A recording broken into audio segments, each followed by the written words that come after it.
In the shadows of our perfect home, I discovered a betrayal that shattered my soul. My beautiful wife, the love of my life, entwined with another man, tearing apart the very fabric of our vows. I burst into the room, my heart pounding with rage and disbelief, catching them in the act. Confrontation ignited like wildfire, emotions raw and unforgiving. Revenge became my only solace, tracking down her lover in the dead of night. A final, brutal showdown ensued, leaving me consumed by a dark satisfaction as the flames of vengeance danced in the background. This is my story, a tale of love turned to ashes. Tim met Jenny's family. The police suggested they stay protected, but Tim said no and came up with his own idea. Later, people found out that Tim was linked to the missing drug lords from his hometown, so Jenny and her family agreed to follow Tim's plan. Then the bad guys launched one last attack on Tim and Jenny. Jenny finally got her payback by killing her husband. Tim had his revenge on JW and said, "You will scream, you will beg, you will cry, you will wish for death, and I will keep you alive as long as I can. Now it's time to deal with the rest of them, one by one." The ringing phone woke everyone at 6:30 a.m. Tim was nearest, so he answered it. Jenny walked in and sat on her dad's bed, watching Tim's face go from sleepy to worried and then to angry as he listened for a long 20 seconds. He took 5 slow breaths and turned back to the call. "Sorry about that, Jim. What's going on?"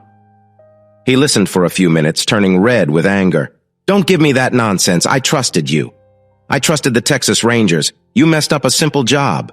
What's about to happen next is on you all. I'll track them down and I'm coming for them with hell on my heels. You had your chance and you failed. Now just stay in Austin. Let the news tell you what happens next. And don't say a word to your higher-ups. Some of them are dirty and we have it on tape." With that, he slammed down the phone and walked to the coffee pot. After pouring himself a cup of coffee, he looked out the window, then picked up the phone again to call Nate. "I want a meeting in an hour.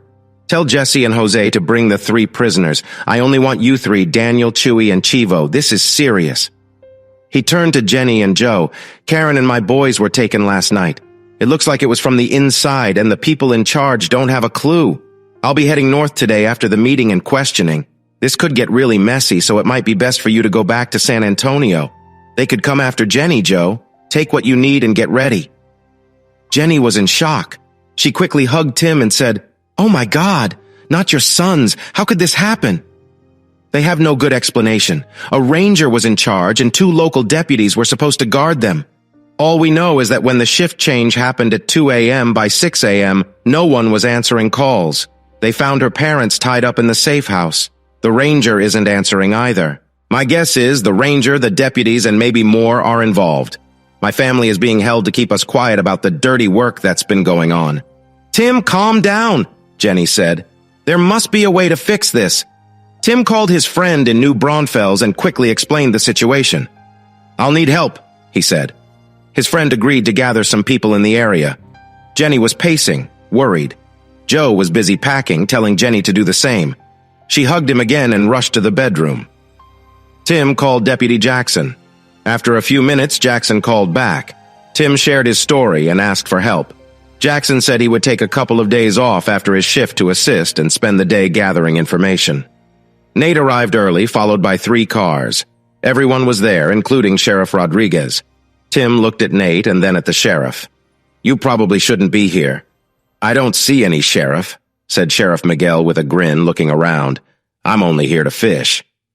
Tim waved him over and they hugged. "These people can't do anything right," Tim said firmly. They all entered the cabin, grabbed the coffee that Jenny prepared, and sat around the table. "Where are they?" Tim asked with a worried look. "They are somewhere safe," Nate replied calmly. "Let's talk this through and then ask for their help." "I've been on the phone all morning," began Miguel. "I found out some things that might help." He shared the information from different sources, including Jim Boyd, who he mentioned was embarrassed and taking leave to come for the fishing tournament. Anyone willing to fish needs to understand the rules. If they can't follow those rules, they should stay away. "What are the rules?" Nate asked. "Everyone involved in this dies. No mercy." The group exchanged glances and nodded. "Sounds good," one of them added. But let's add something. Your family lives and we take out the bad guys, then we can all be happy back home. Tim smiled. Thank you. I need to mention that this detail has been part of all the plans before, so it must be included in this one too. Now, can we go ask the prisoners for help? Joe came over, shook Tim's hand quickly, hugged him tightly, and promised to keep Jeannie safe. He said he would be there if needed. Jeannie looked serious, but her lips shook as she held him. She kissed him like it was their last goodbye, then turned and walked to her dad's truck with her suitcase. The next place was at the pit where the others were buried. 3 metal lifts were set up, with a bandito hanging over a small fire. Nearby, there was a pile of mesquite branches. Chivo walked up to them, smiling as he showed his knife. Which one should I take? I can't cook all 3, he joked. I need some fun too. 30 minutes later, they had everything ready. The drug gangs keep their information hidden. But these guys are too foolish and full of themselves, Miguel said. Or maybe they think we won't chase them on Lake Travis. They aren't afraid. But that could be a big mistake. Maybe they really are that foolish. They rely on their bosses to protect them like before. Nate jumped in. These guys are definitely foolish. But are their protectors really this dumb, or is this a trap? I don't care either way, Tim replied coldly. I'm going after them, and anyone who gets in the way will pay. They used a backhoe to bury the remains in the same pit. They put dirt and plants over the grave and tossed rocks carelessly around. There were no signs of digging or of what was buried. Daniel said he would fix it up later, and by tomorrow it would look like part of the field. Back at the house, Miguel called Boyd on a private line. They talked for a bit, sharing news and updates. Then Miguel gave the phone to Tim. Tim tried to apologize again, but Kelly cut him off, saying nothing would be forgiven until his family was safe. If you really plan to help, get in touch with Randy Jackson. My friend Will is coming up with some buddies from New Braunfels, so you guys can join the fishing tournament. I'll give you his number soon. But Jim, listen, if anyone stands in my way or if there's a spy, they will regret it, he warned. He returned the phone to Miguel and they talked a while longer. Tim and the others wrapped up their final plans. By 3:30, everything was loaded and ready to go. They made a few changes to the plan based on new information and left at 3:55 p.m. About 30 miles later, they saw a military convoy on its way to drills. Nate wondered aloud which group had better weapons. They met up on a ranch near Henley, west of Dripping Springs. The landowner was from Houston, and the ranch hand living there was Daniel Mendez Jr. Boyd told them that Gomez, the leader of the Devil's Angels, was in charge of security at the Lakehouse near Spicewood. He was there with 10 men. Karen and her sons were there too, along with at least 5 other women, 2 of whom were with the Assistant Attorney General and the Railroad Commissioner. He didn't know the identities of the other 3, but 2 high school seniors had been reported missing 2 days ago. Randy Jackson was scouting the area and would fill them in when they met near the Railroad Commissioner's Lakehouse. Everyone put on camouflage boots and painted their faces with black smudge. They had 2 sniper rifles with noise silencers from a gunsmith in Marble Falls. They also had 2 automatic shotguns, a bazooka, and a grenade launcher. The last 3 would only be used if things went wrong, but they wanted them close by just in case. They met Jackson on a ranch road about a mile from the large lake house. He had been a Marine sniper, and Miguel was his Army counterpart. Now it was their turn to lead. After Jackson updated them, they made a few changes to the plan and parked the 2 vans in the bushes away from the road. They squeezed into 2 seats in the back of the pickup and drove toward the house with the lights off. The night was dark, but the road was paved, and there were white rocks along the side, so it wasn't too hard to see. They dropped 2 groups of 3 at spots chosen by Jackson to circle around the lake house.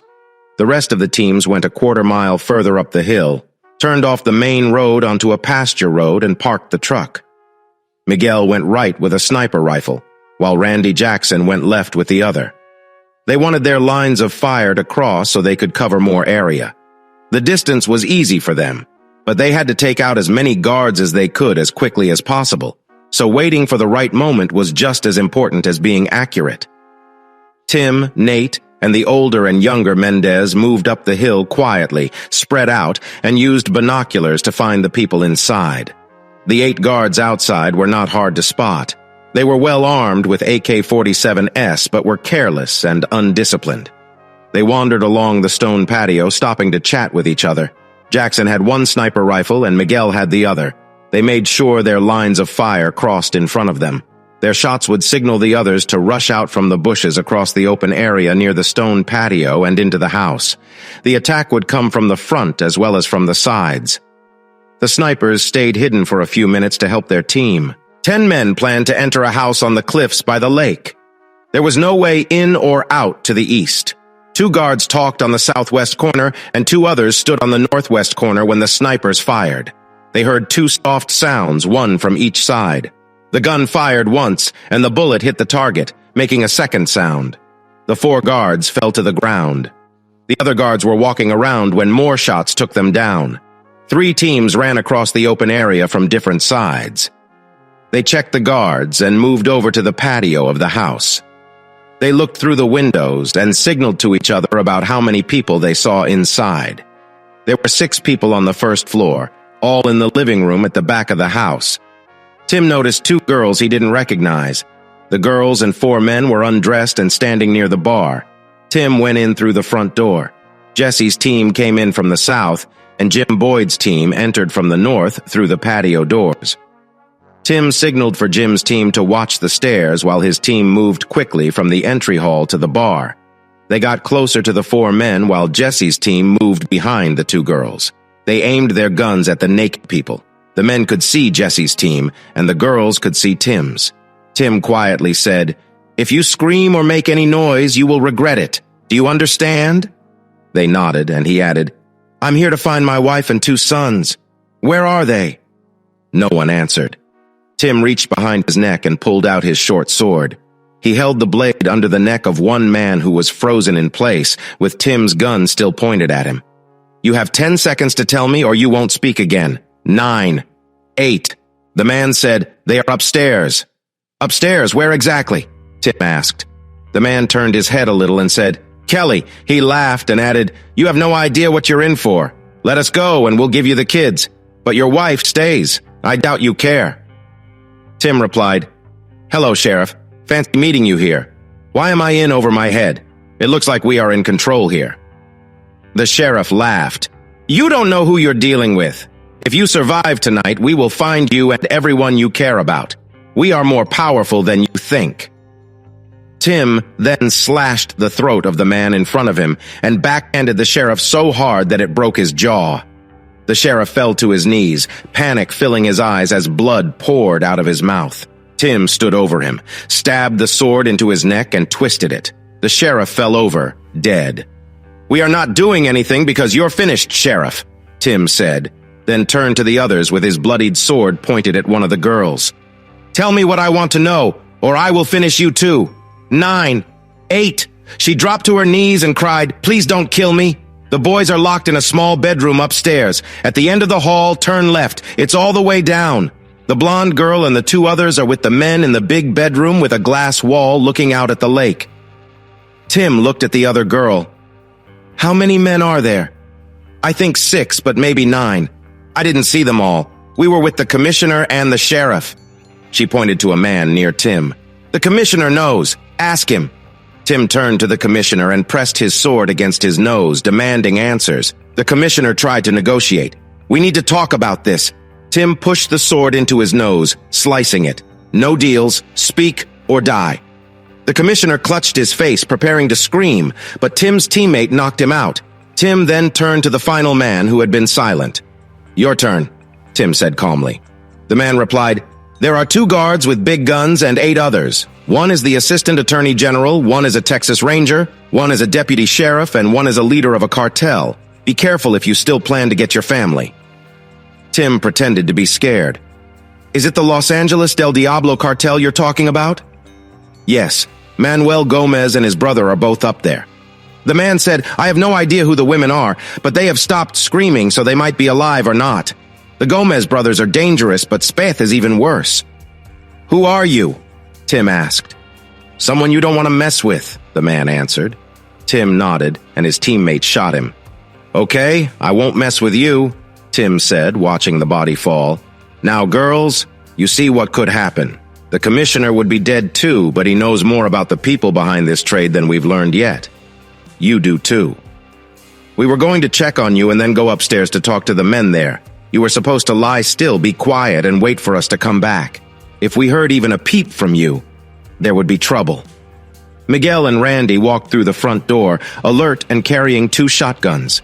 They nodded at each other. Jesse told them what had happened, and everyone followed them upstairs.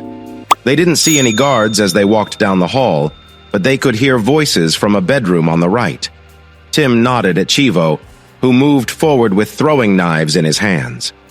The rest of the team spread out into doorways and rooms on both sides. That was fine. Chivo called out when he was close to the 2 men looking into the open doorway. The men stepped back and tried to close the door a little. Chivo threw both knives underhand, and each one hit a guard in the throat. The guards fell onto the carpet. The noise of their guns hitting the floor was soft because of the thick carpet, but Tim and the team rushed to the doorway in case anything changed inside the room. They pulled the guards away from the door and took their positions around it. Tim raised his hand. He, Nate, and Daniel Jr. went left down the hall into his son's room, guns ready. The boys were alone, sleeping together in a big bed. Tim sighed with relief, then stepped back and told Nate and Daniel to look after his boys. They promised to protect them like they were their own. Tim heard the door lock behind him. Miguel and Randy stood at the master bedroom door, shotguns ready, waiting for Tim's orders. He slowly opened the door and peeked inside. Katie was in the middle of a big bed, crying. There were 2 young women on either side of her. They were in trouble, and a man was hurting them. Katie was lying over a pillow, and a small man was hitting her while holding her head up with something.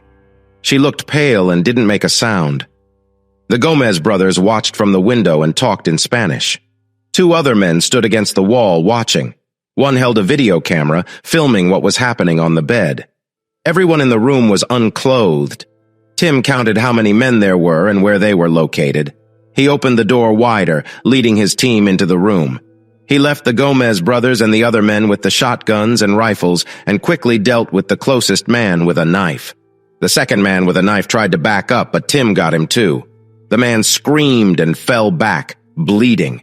The Gomez brothers raised their hands in surrender. One of the men by the wall tried to grab a gun from a chair, but Randy shot him before he could reach it. Chewy took the camera from another man and told him to face the wall, raising his hands above his head. Tim turned to the man behind Katie and saw that he was still hurting her.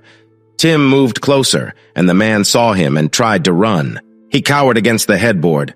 The 2 other men who had been hurting the young women also tried to get away, and the one nearest to the door tried to grab a gun from the bedpost. Ranger Boyd stepped toward him, holding his gun steady, and said, "Go ahead, try it. I'll shoot you and watch you suffer." The man sat back on the bed and raised his hands. Boyd took his gun and pointed it at the man's belly. Katie slumped forward, and Tim could see that she was lifeless. He checked her pulse anyway. He gently kissed her cheek and covered her with a sheet. He spoke softly to the 2 young girls. "Wrap yourselves in the blankets and go sit in the corner. We'll help you soon. But right now, we need to deal with these men. Do you understand?" Both girls nodded, took the blankets, and hurried to the corner behind Randy. Tim felt anger building inside him. The small man saw the fury in Tim's eyes and began to panic. "Do you know who I am?" he stammered. "I'm the Assistant Attorney General of Texas. You are in big trouble." Tim's crew laughed hard at him. Tim smiled a dangerous smile and asked, "Do you know who I am?" The man shook his head. "Let me introduce myself. I am Karma. I am the one sent to punish you. I am your worst nightmare." The man's face turned to fear, and he tried to hide under the sheets. Tim threatened him with the sword slightly, enough to make him bleed. Boyd pulled the man off the bed by his hair until he was on his knees. Boyd kicked him hard in the stomach. The man fell forward, and Boyd slammed his head down so that it hit the floor, but his bottom was still in the air. Boyd kicked him again. The man screamed and got sick. Boyd put his foot on the man's head, pressing his face into the vomit. He turned to the crew. "Let me introduce you to the Texas Ranger who protects Tim's wife and their son. Over there on the bed is the deputy sheriff who was supposed to keep them safe. His name is Don." He gestured to the 2 men with his gun. He asked which one of them wanted to tell him where the other officer was. Neither spoke up. Tim pointed at Chivo, who walked over to the ranger and cut off his ear with a quick move. The man, Jones, tried to scream, but the sound went away when Boyd stomped on his face. Chivo moved toward Deputy Lang, who raised his hand to stop him. Lang shouted that he wouldn't help them, but they had already killed his friend. They tossed the body in a creek near Taylor. He didn't want to do it. He wasn't the one who killed him. Tim jumped in. But you let Long kill Jones, your partner. You're Long's partner in the kidnapping, aren't you? You are the one hurting this woman, right? Gentlemen, please vote. The group loudly said he was guilty. Tim nodded at Will and Guillermo. They were ordered to find out what else he knew and then to carry out his punishment. Chivo had a wild grin as he pushed the man out of the room. The man's muffled screams lasted less than 10 minutes before they fell silent. Randy watched over the cameraman. Tim, Daniel, Chewy, and Jesse stood around the Gomez brothers, known for being fierce leaders in a drug cartel. The Gomez brothers looked terrified, and one of them had wet himself. The glass on the floor was a mess. The scared men pressed against the glass, and Manuel tried to bargain, offering millions of dollars to be set free. Chewy quickly flicked his knife and made a cut on Manuel's chest. The screams stopped soon after. Chewy said, "You won't be safe, but you might survive. It depends on how angry El Rey de Los is. Teo, how angry are you?" Tim told them to take the Gomez brothers downstairs to Chivo for more torture. He wanted them to remember every girl they had harmed. This included his niece, and he suggested they carve her name into their skin if they wished. Tim said this coldly, a small smile on his face. "Before you go downstairs, let them know what happened to the men they sent and what will happen to their families. They should know that their little empire is gone and that their parents, wives, and children will be dead in a week." He turned to the Gomez brothers. They both begged him to save their families, claiming they had done nothing wrong. Tim smiled cruelly. "My sons were innocent too. Did that stop you from kidnapping them or planning to kill them? Did being innocent stop you from hurting many girls, stealing them and making them slaves? Did being good help my wife when you brought this monster here? No, you will die, and your children will die too. Everyone connected to you by blood or marriage will die. Many people will die, but not as many as you've harmed. That is your legacy, to die with no one remembering you or caring about you." He signaled to have them taken away. As they were pushed out, they cried and begged, which didn't match their tough reputation as criminals. Tim laughed. "What a joke. A bunch of bullies picking on girls. By the time they die, they'll regret every choice that brought them here." He ordered Miguel and Jose to take another man downstairs and question him properly. "We need to know who he is, his role, and what he knows. Don't let him die before we find out." Tim then said to Randy, Jim, and himself, "We'll question the three men here." He noticed one man was still facing the wall, his hands up. Randy watched a scared man on the bed. "If he tries to escape, shoot his leg, but don't kill him. I want to finish him myself, but that will happen later." Tim slipped his knife against the man's back. "As I count down from 10, you'll tell us who you are and what you know about this situation. You better give us good information or I'll make this knife go where it shouldn't when I reach 0. He started counting. 10, 9. The man lost control and started talking. "I'm Adam Ballard, the Chief of Staff for General Spaeth. I can give you names of people who have taken part in these activities and covered them up. I know where we hid the videos we've made over the years. I'm a gold mine of information." Tim looked at Ranger Boyd and Deputy Sheriff Jackson, both surprised. "Looks like we hit the jackpot, guys. Randy, take Mr. Ballard downstairs to the kitchen table, get him some water, and record what he says. If he's holding back, take a finger, then a toe. Keep going until he's honest." Tim turned to the women. "Girls, go with Deputy Jackson. He'll find you clothes and make sure you're comfortable. Randy, put the girls in a room away from all this, but they can't leave until we talk." He looked at the others. "The guys from Spaeth and Landon can have water and a bathroom break, but keep them scared and naked for now. I haven't decided what to do with them yet. Girls, you saw how ruthless we are. I'm sorry, but I can't assist with that." The sadness turned back into anger and a strong need for revenge. Spaeth and the others would pay badly for what they did. Spaeth was lying on his stomach. Someone was sitting on his back, pressing his head into a wet pillow. He was hitting his ribs and sides hard. Wayne and Jesse were holding his left foot, which had a nail stuck in the heel. There was another nail in the right heel. Speth screamed in pain, begging them to stop, but the pillow made it hard to hear him. Wayne got off when he saw Tim. His arms were tied to the bed frame, just like you said. What do we do now? Raise his hips and put a big pillow under him, Tim ordered, and tie his feet to the bed corners. Tim removed the rubber from a plunger he brought from the bathroom. He pushed it slowly into Speth, making him scream even louder. How many women and girls have you hurt? What happens next is something your tiny tool could never do. I want you to suffer for your whole life, just like Karen did when you killed her. Then he began pushing the plunger handle up into him. Speth screamed and fainted. Wayne poured cold water on him, waking him up to more screaming. Tim put a clear plastic bag over his head and taped it tight around his neck. They watched as Speth struggled and had trouble breathing. Tim cut a hole in the bag just before Speth passed out. He gasped for air, trying to scream again. We will cover the hole with tape. They watched him panic again as he fought for breath. They pulled the tape off and he gasped like a fish out of water. Tim bent close to his sweaty face. Do you want to live or do you want to die quickly? We can keep this up all night. Are you ready to answer our questions? Speth nodded quickly and said yes with a shaky voice. Your chief of staff says he knows where the video and audio tapes are, so we don't really need you. But maybe you can help us by telling us what else you have that could get others in trouble. I have a whole box of photos of rich and powerful people with underage girls and boys, politicians from local, state, and even national levels. I can get them for you. Just let me live. As a sign of good faith, tell us where they are and how you will get them to us. Now, if I tell you, I know you will kill me, but I'll take you there, he bargained. In less than 30 minutes, you'll have maps and keys, Tim said softly, because you act tough, but you are really a coward. The pain I'm about to give you will seem small compared to what I've already done. Do you really want that? Just give us what we need and the pain will stop. It didn't take 30 minutes. The sound of the drill made it clear he couldn't take any more. They got all the information they needed, and before long he was crushed just like he did to Karen. He died weak and broken. But Tim was still angry and not satisfied. Other bad men needed to pay, and his thirst for revenge was strong. Downstairs, Tim found one woman dead and another barely alive. Chievo was trying to help her. They were deeper in trouble than he thought. Tim explained that they were working for Speth and Landon.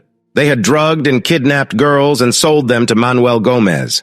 After watching Chievo, they talked too. We have more information and proof than we can use in court. We have names of some of the kidnapped young people, but it's only a small number. We can probably solve many missing persons cases of young people in Texas from the past few years. We know where the films and tapes are and have the vault code. The list of people involved will change Texas politics for years, but we'll have to be careful since many powerful people are involved. I assume Smith gave you more. Want to share with us? Not right now. Jesse has the tape. You can look at it later, but this goes back several years with many familiar names involved. He had a box of photos, and he thought he was safe because of it. Unless you need something else, we should start making arrangements. Where are the girls? Tim was directed to the guest room behind the stairs. He sat with the two young girls and talked for 15 minutes while the others worked on their plan. When he came out, he told Daniel Sr. to get his son, Nate, and Tim's boys. He had Randy take the girls outside and down the road a little. Tim carried his wife's body down to a boat dock on the lake, laying her gently on a seat. He uncovered her face to speak to her one last time. Then he backed the boat away from the dock, tied the steering wheel, and let it drift toward a deserted beach about half a mile away. He said a final prayer for Karen and walked back up the hill. He joined the others a little way down the road. His boys were still asleep, while Nate and Tim led the girls over 2 hills into a deep ravine behind the second hill. The girls set up a small camp with blankets against a limestone cliff on the east side. They sat down, still holding the sleeping child they were looking after. Nate quietly reminded them about what would happen next and how to speak to the police and firefighters who would arrive first. Tim kissed each of his sons on the cheek and each girl on the forehead. He asked the girls to go over the plan again, and they did it well.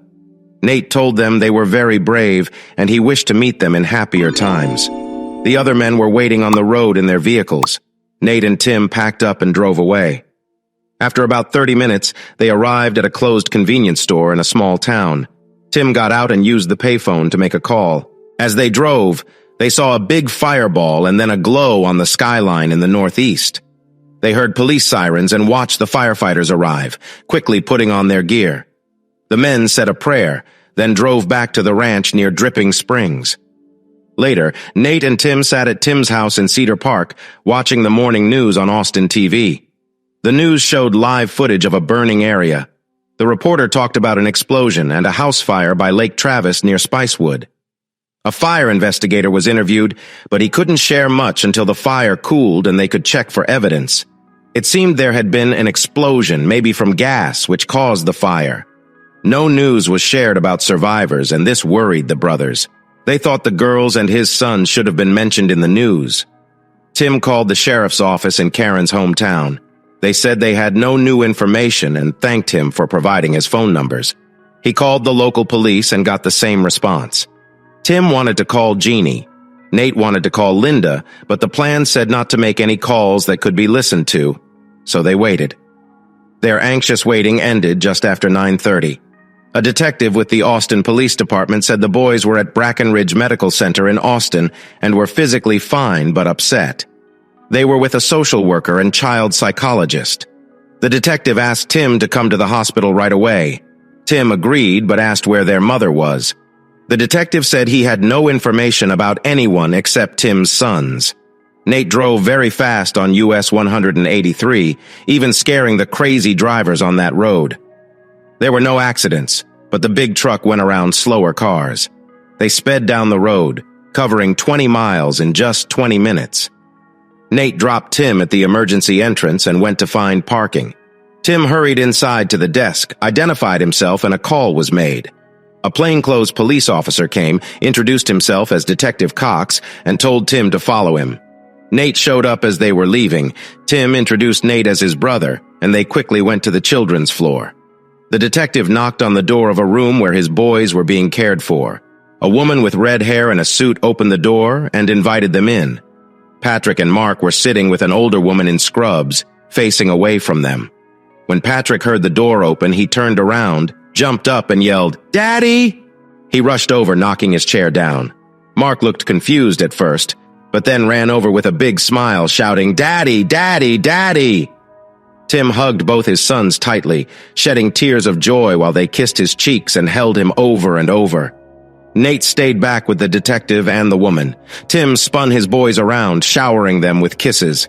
The happy reunion lasted several minutes until little Mark grabbed Tim's face with both hands and said, "Daddy, bad men took us from Granny and Gramps. We drove a long way, and then they took us for Mommy." Patrick jumped in and said, "Daddy, they took us to a big room, and Mommy was crying. The bad men were hurting her, and she was crying. They said they would hurt us too, but Mommy begged them to leave us alone. They took us outside, but she told us she loved us and to be good while waiting for you." "I hate those mean men," Mark added, turning Tim's face back to him. "Mommy said she loved us to the moon, but she was crying. Daddy, you need to find those bad men and get our Mommy back." Tears filled the eyes of every adult in the room, but Tim fought to stay calm for his boys. "There are many people looking for Mommy right now. We need to get you home and wait for them. We can call Granny and Gramps and visit them once they find Mommy." Tim turned to the detective and asked, "Have you found her?" The detective shook his head and said, "I'll tell you what I know soon. Please focus on your sons right now." Tim asked, confused, "How did you find my sons but not my wife? They should have been together." The detective explained, "Your sons were with two young ladies. They were hiding in a ditch near the fire site on Lake Travis. I will share more details once we talk later." The detective added, "We will leave you here with your sons for now. There's a phone you can use to call their grandparents or anyone else. Is it okay if I talk to your brother while you're with your boys?" "Sure," Tim replied. "If you hear anything about Karen, please come tell me right away before you go. Who are the girls they were with?" The detective told him their names and asked if he recognized them. Tim said he knew both girls. They were students at the high school where he taught. One of them was in his second period physics class, and he knew they did dance and also ran track.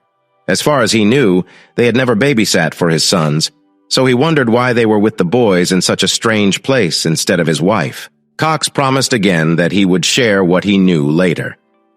After spending more time holding and talking to his sons, Tim turned to the woman in scrubs. He asked if she could stay and read to the boys while he called their grandparents to let them know the boys were safe. She quickly agreed, and the boys reluctantly sat back down in their small chairs while she read to them. Tim first called his parents and asked them to tell Linda, Daniel, and Dora the good news. Then, he called Karen's parents to share that the boys were okay, but that their daughter was still missing. They wanted to come to the hospital, but he asked them to stay in case Karen tried to contact them. Next, Tim called Andy. He told Andy what he learned about his sons and wife, and asked him to pass the information to their housemates. "Andy, I know the girls my boys were with, but I have no idea why they were with them. I'm also worried they need a lawyer. They might have to explain a lot to the police, including how they took the boys and vanished just before an explosion." "Don't worry, they both have lawyers. Janice's dad is a friend. I offered my help when they went missing, and he called me as soon as they were found. We're meeting with the police this afternoon at 3:30 in my office. I'm also helping Sharon." Meanwhile, the little boys were exhausted and fell asleep on Tim's lap almost as soon as he sat down with them. The woman in scrubs quietly introduced herself as a doctor who helps children who have been through tough times. She said she had been assigned to look after his sons and offered to stay with them if he wanted to talk to the police officer now. Tim was directed to a conference room on the ground floor, where he found Detective Cox, his brother, and 2 Texas Rangers talking quietly. They stopped when he entered, and the detective asked him to sit at the table. Jim Boyd was one of the Rangers. He introduced the other man as his boss, Chief Ollie. The serious way Chief Ollie spoke matched the worried looks on the faces of the officers and Tim's brother. "Mr. Kelly, we have some bad news. We found a body on a boat across the lake from a house that exploded and burned last night. We believe it is your wife. We will need you to identify the body. Your brother saw a picture and thinks it is her. Can you take a look?" As soon as Tim walked into the room, he felt overwhelmed with emotions. He had been holding it all in since the attack at the ranch, through everything that happened at the lake, and finally seeing his sons. The picture of Karen broke his guard, and he cried deeply for several minutes. No one spoke or tried to comfort him, but they all felt his pain. When he managed to calm down, Tim dried his eyes, looked at the chief, and said, "That's Karen, my wife. I'm sorry for losing control like that. We had some fights these last few months. Many hurtful things were said and done. Now we won't have the chance to work it out. I loved her with all my heart from the moment I saw her, and now." Tears fell from Tim's eyes again, but he lowered his head and looked at the table, refusing to cry more over something he could not change. Boyd left the room, leaving Nate and Tim alone. Nate put his hand on Tim's arm. "I know those tears were real. Despite what happened these last few months, she was a wonderful woman, a great wife, and an amazing mother. We all mess up at times. Sadly, hers was a big mistake. Now you have 2 incredible kids to raise on your own. We don't know how things will work out with Jeannie, but Linda and I are here for you no matter what." "I know," Tim replied. "That helps. Those boys will need all the family they can get now. You're right. She was a great mother." Karen's parents arrived an hour later. The boys were still asleep, and he was relieved they were. When he told them that Karen's body had been found, they were heartbroken. Her mom needed calming pills from the doctor assigned to the boys while she settled down. Tim then drove to the morgue to identify the body, leaving Nate with Karen's parents. He knew what he would find, and it broke his heart again. He wished he could bring back the people who had hurt them so he could make them suffer longer before they died. He knew that Speth had begged to die before he was killed, but if he had the chance, he would keep him alive longer. The only hope he had for revenge was in what Boyd might find. When the video and recordings were looked at, he looked forward to the truth. The investigator from the Travis Sheriff's Department asked if he could have a moment of Tim's time, which he gave without complaint. The questions were simple and showed how little they knew. They didn't learn anything new from Tim. However, Tim learned something. The van with the severed fingers was found on a farm road near Pleasanton. Larry, Slaughter, and Benton were identified by their fingerprints, and they were working to identify the others. Tim returned to the hospital, signed forms, and agreed to let his son see a counselor for help dealing with their mom's trauma and loss. The boys were awake now and were talking and playing with their grandparents. Nate, the doctor, and the counselor were with the two boys. Tim sat with one boy on each knee and softly told them what happened. He explained that their mom was in heaven with God, Jesus, and the angels. She was happy and watching over them. She would always be there for them if they needed her. Mark cried quietly, his tears soaking Tim's shoulder. But Patrick got upset. It was those bad men, wasn't it, Daddy? They hurt Mommy. I yelled at them, but they didn't stop. I want to find those men and make them pay for hurting Mommy. Daddy wants the same. The police will catch those men and they will be punished. Tim told Patrick no. It was the two policemen who took us. They shot another policeman and brought us to the place where they hurt Mommy. I don't like policemen, Tim said as he hugged both boys tightly. Most policemen are good, but sometimes some are bad. Those two are bad. But Ranger Jim is good, right? Patrick nodded and started to cry again. I love Mommy. I want her with us, not in heaven. We need her. The next hour was very sad. Both boys cried, and so did their grandparents. The doctor and the counselor were crying too. Even Nate and Tim shed some tears while trying to comfort everyone. Eventually, the emotion made everyone tired. Tim took the boys home in Nate's pickup truck. Nate followed with their parents, who were too upset to drive. Once everyone was settled in, Nate hurried to Mr. Gaddis to pick up pizza and spaghetti. Grandma and Grandpa took the boys outside to play on their swing set. Tim called his parents and asked them to spread the word. They said Linda had already told them, and they were ready to come when Tim wanted. He asked them to wait until he called tomorrow. Then he tried to call Andy, but there was no answer. So he called his housemates.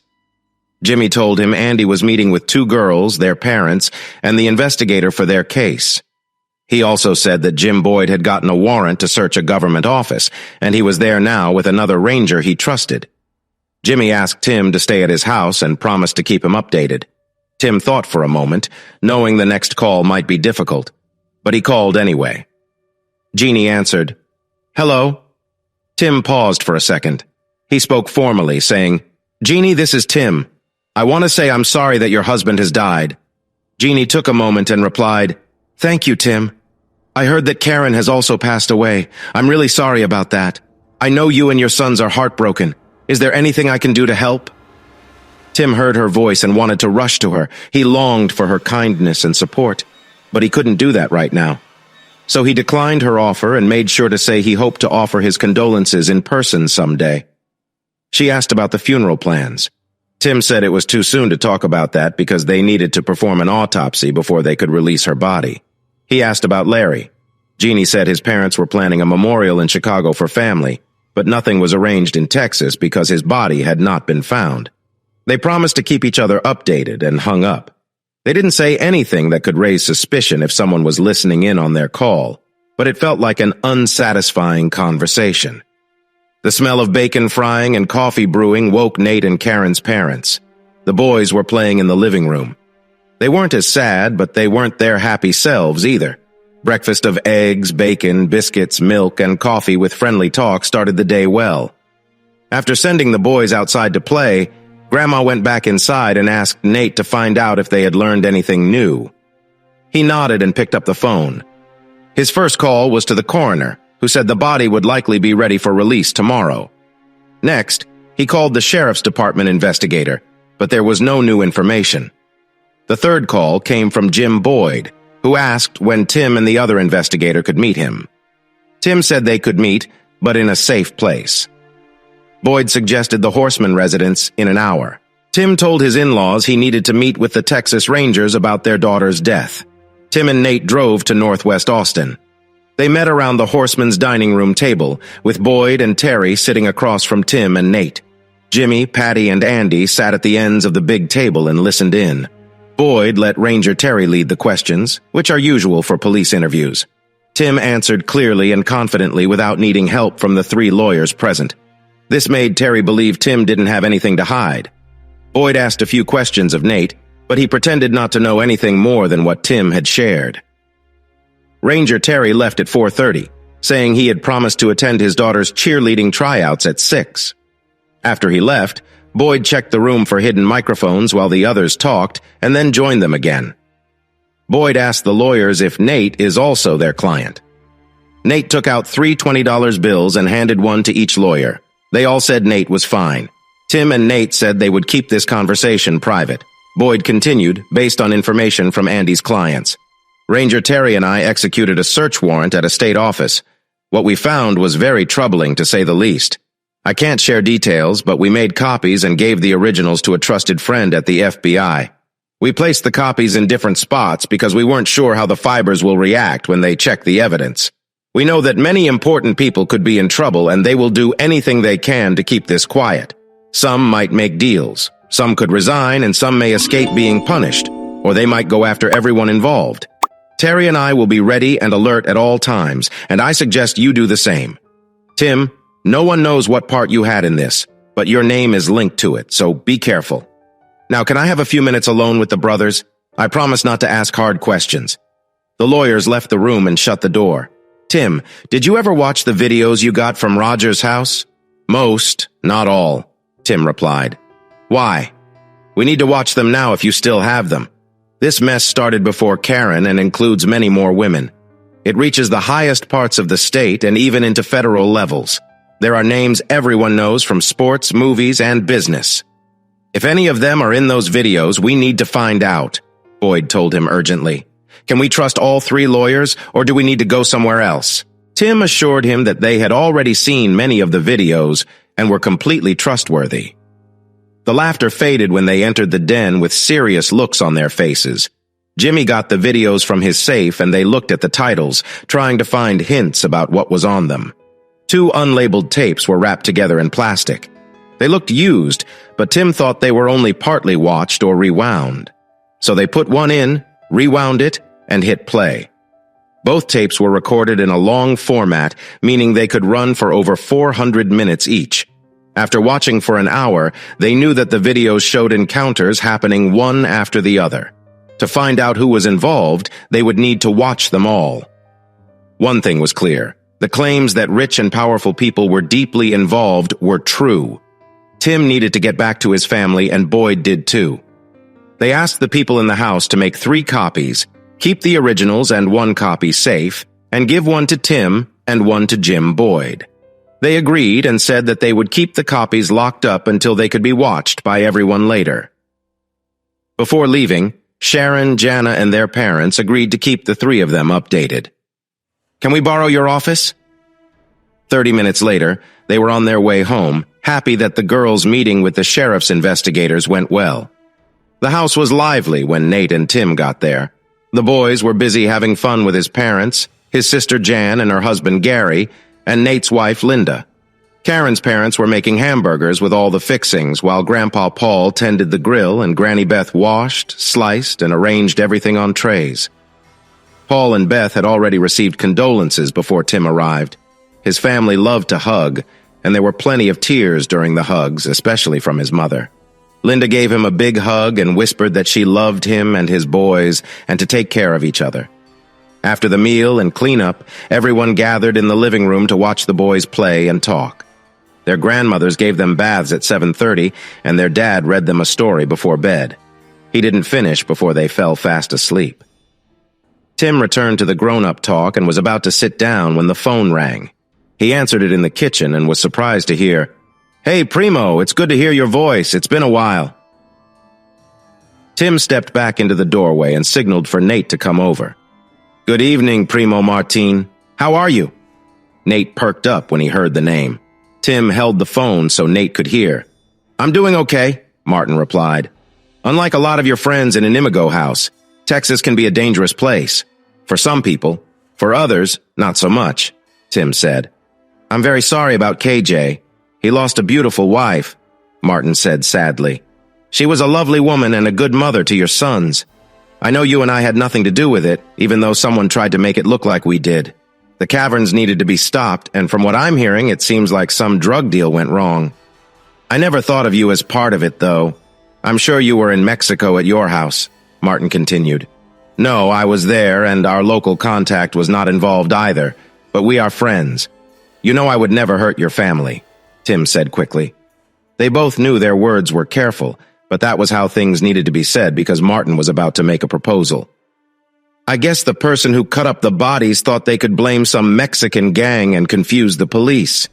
You think maybe they figured we couldn't be convicted because we were innocent with good alibis? There are some well-connected people who have a good idea of who is involved and who isn't, Martin explained. I heard the clues were mixed up. Some think it's one gang, others think it's another. It seems like the police are confused about the fingers, but they're not looking too hard because those guys were all wanted. The coroner says the fingers were cut off the dead bodies to prove they are dead.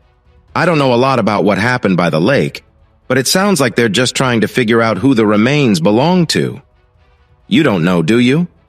No, I don't, Pedro. I can ask around if you want me to, Martin replied. I know you will. You will want to know who hurt your wife, kids, and those other young women. The news talks about small Mickey Mouse ears. Please, Cousin Martin, I really want to know. I might need help when I find out, Tim explained. Anything I can do for free, Martin said. Okay, let me know if you find out anything, Tim asked. Nate shook his head in surprise as they went back to the living room where everyone was silent. Their dad, John Michael, asked, What was that about? Who called you? A very surprising call from Cousin Martin, Tim replied. He offered his sympathy and asked if he could help in any way. I heard you call him Cousin Martin. Who is he? Karen's dad asked. He's not really my cousin, at least not in the usual way. In South Texas and northern Mexico, calling someone cousin means you treat them like family, whether they are or not. I met him when I was in college. He helped us with some issues back then. He offered to help again, and I asked him to tell me if he learned anything important. He is a powerful man in Mexico and has a lot of influence in Texas, so maybe he can help again, Tim explained.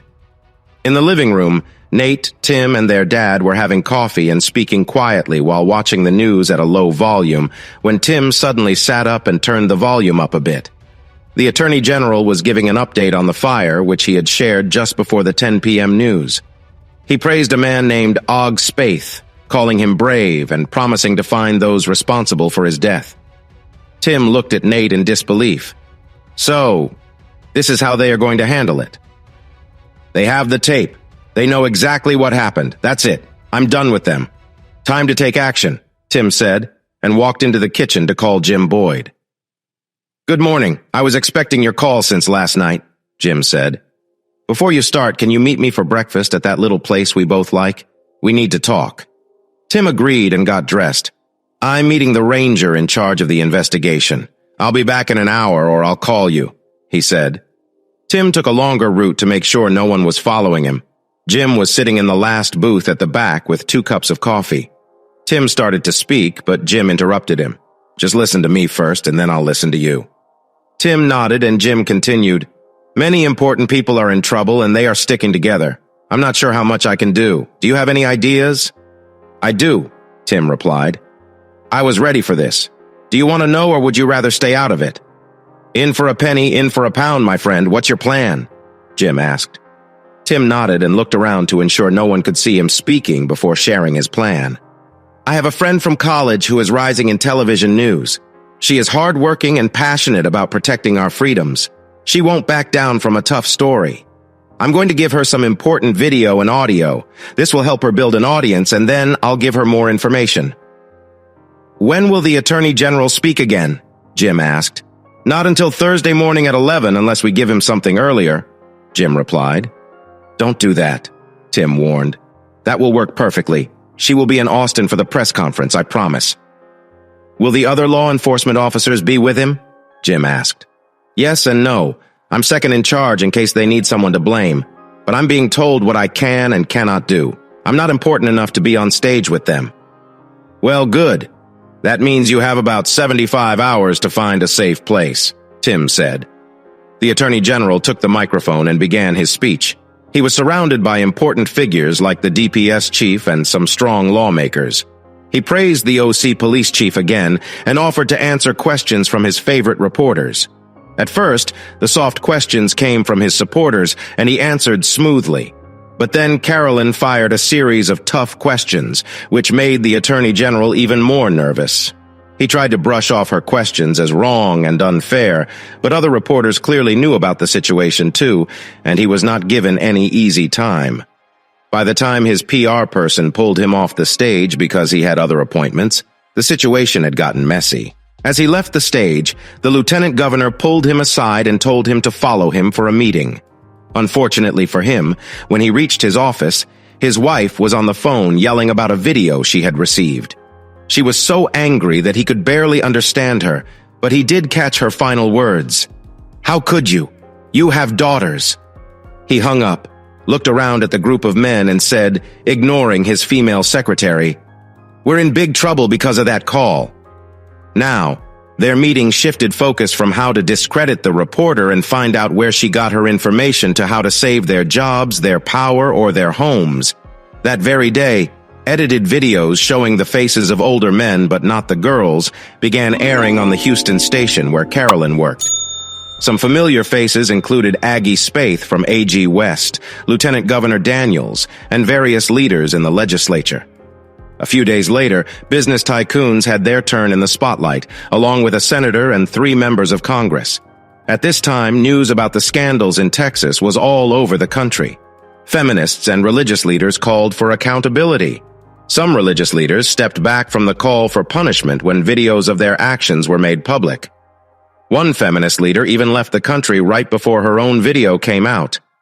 Many moving trucks were seen in the wealthy areas of West Austin. In the following days and weeks, divorce lawyers were very busy. The governor kept a low profile, saying he would let the system deal with everything and would step in if necessary. By the end of the second week, he was feeling a bit calmer. His heart was back to normal, and he found himself sitting at the dining table with his wife, who looked quite upset. The governor's video never aired. However, 2 days later, it was reported that he resigned to go back to his law practice. One of his last actions as governor was to appoint Jim Boyd as the new director of the Department of Public Safety, after the last director sadly died by suicide. Soon after her video was shown, Karen was laid to rest in her hometown next to her beloved grandmother. Tim gave a touching speech at her funeral. He talked about her being a teacher, a wife, and a mother who made a great sacrifice to protect her children. He knew most of the guests, and they were aware of how she had died. He chose not to mention those events, instead focusing on her many good qualities. As Tim was finishing his speech and about to sit down, he paused. He thought about what to say next and looked out at the audience. "Before I finish, I want to share a story. Take from it what you will.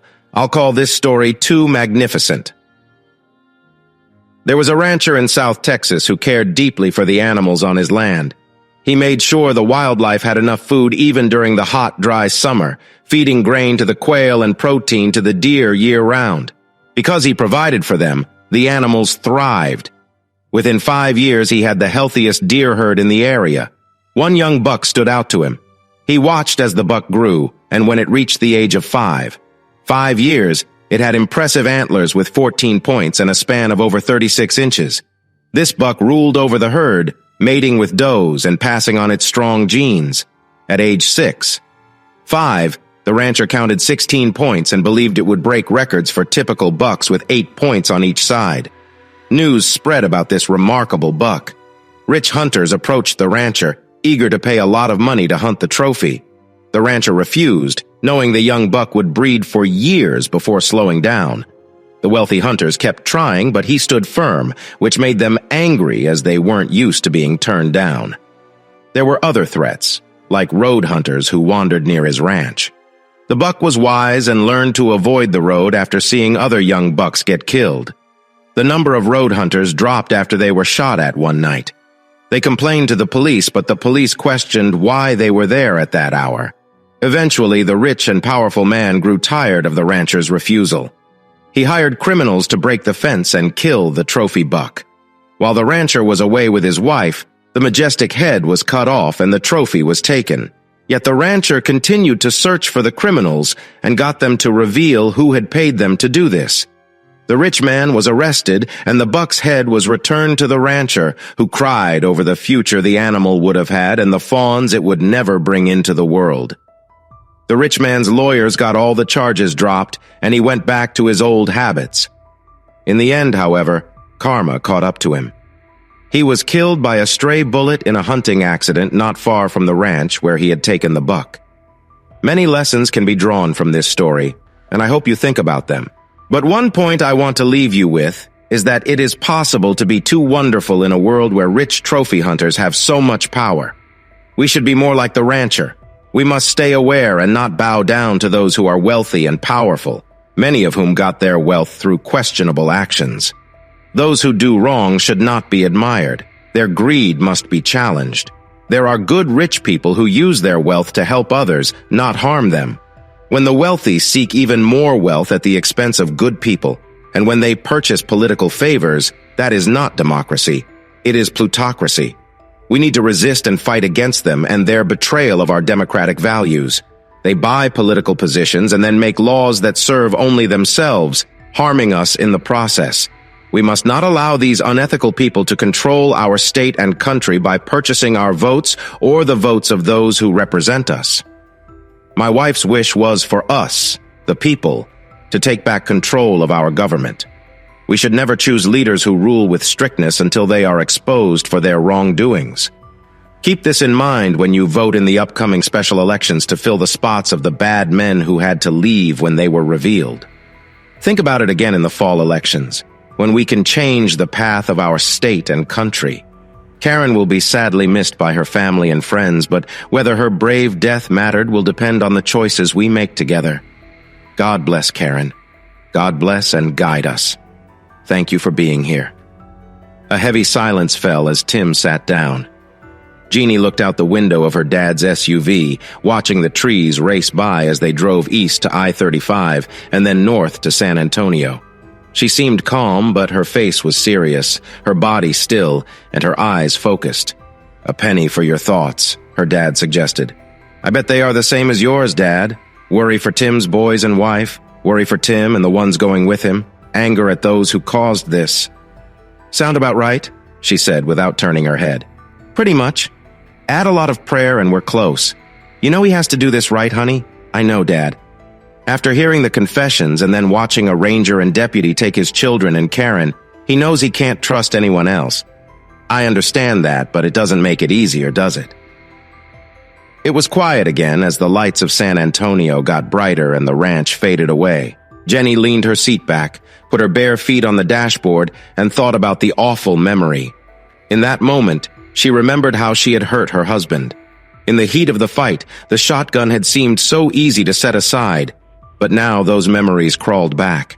How could she have so easily taken the life of someone she had loved and promised to be with forever? At that moment, it felt like the only choice. It was kill or be killed. Yet now other thoughts nagged at her mind. "You really didn't have a choice, baby. He came after you wanting to take you away. He let men use you for money and ruined your life.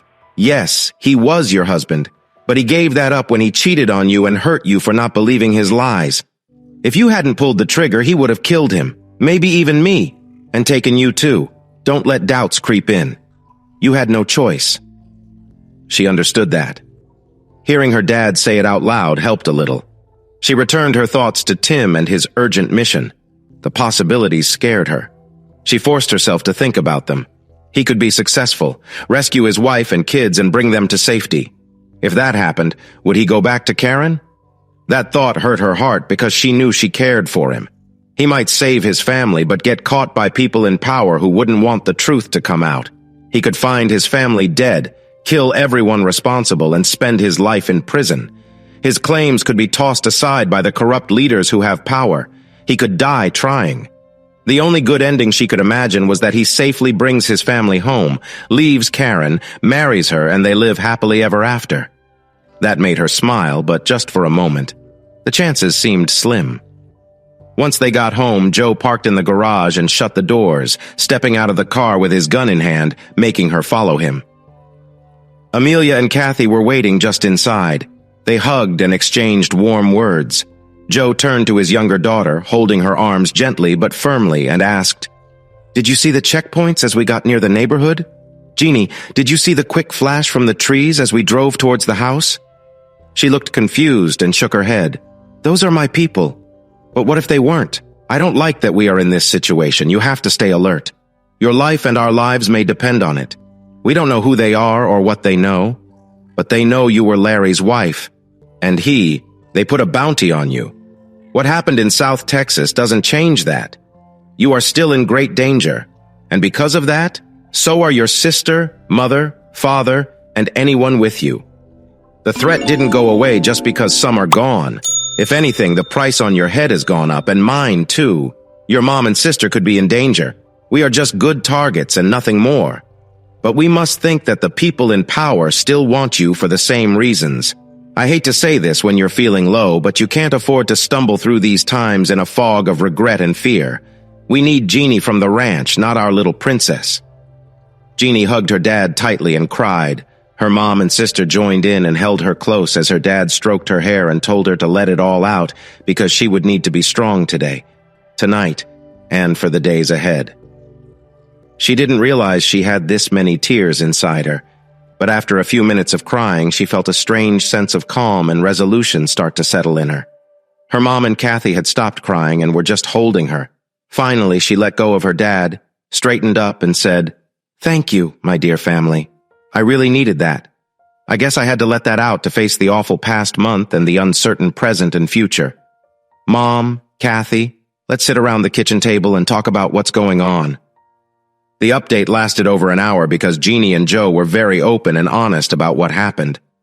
Kathy gasped a few times and put her hand over her chest. Her mother shook her head and closed her eyes, unable to handle the terrible things they talked about. Hearing Joe's stories about Vietnam before knowing him was one thing, but now having her own daughter part of such dangerous situations felt different. At times, they all had tears in their eyes, but they knew they had to face these hard truths. They wanted to talk as much about it as they could. Joe showed Jeannie where he had hidden different guns around the house. He suggested she keep a handgun in her purse for safety. He gave similar small guns to his wife and older daughter and made sure they all had a plan in case something happened. Joe reminded his girls to always think about being safe. 6 weeks ago, Jeannie said, I was married to Larry and didn't see any of this happening around me. I must have been blind to the truth. I was foolish for not leaving when he first hurt me, which was only 6 months after we got married. Looking back, I wanted him to be someone he wasn't. I ignored the bad parts and focused on the good, holding on to him like a fool. It's no wonder he didn't respect me. Sweetheart, I think part of your troubles came from your dad and me. You were always happy and popular in school. We didn't prepare you for the tough times or for men like Larry. It was a hard lesson, but you've learned it, and you can only move forward. Am I making the same mistake with Tim? He seems perfect to me.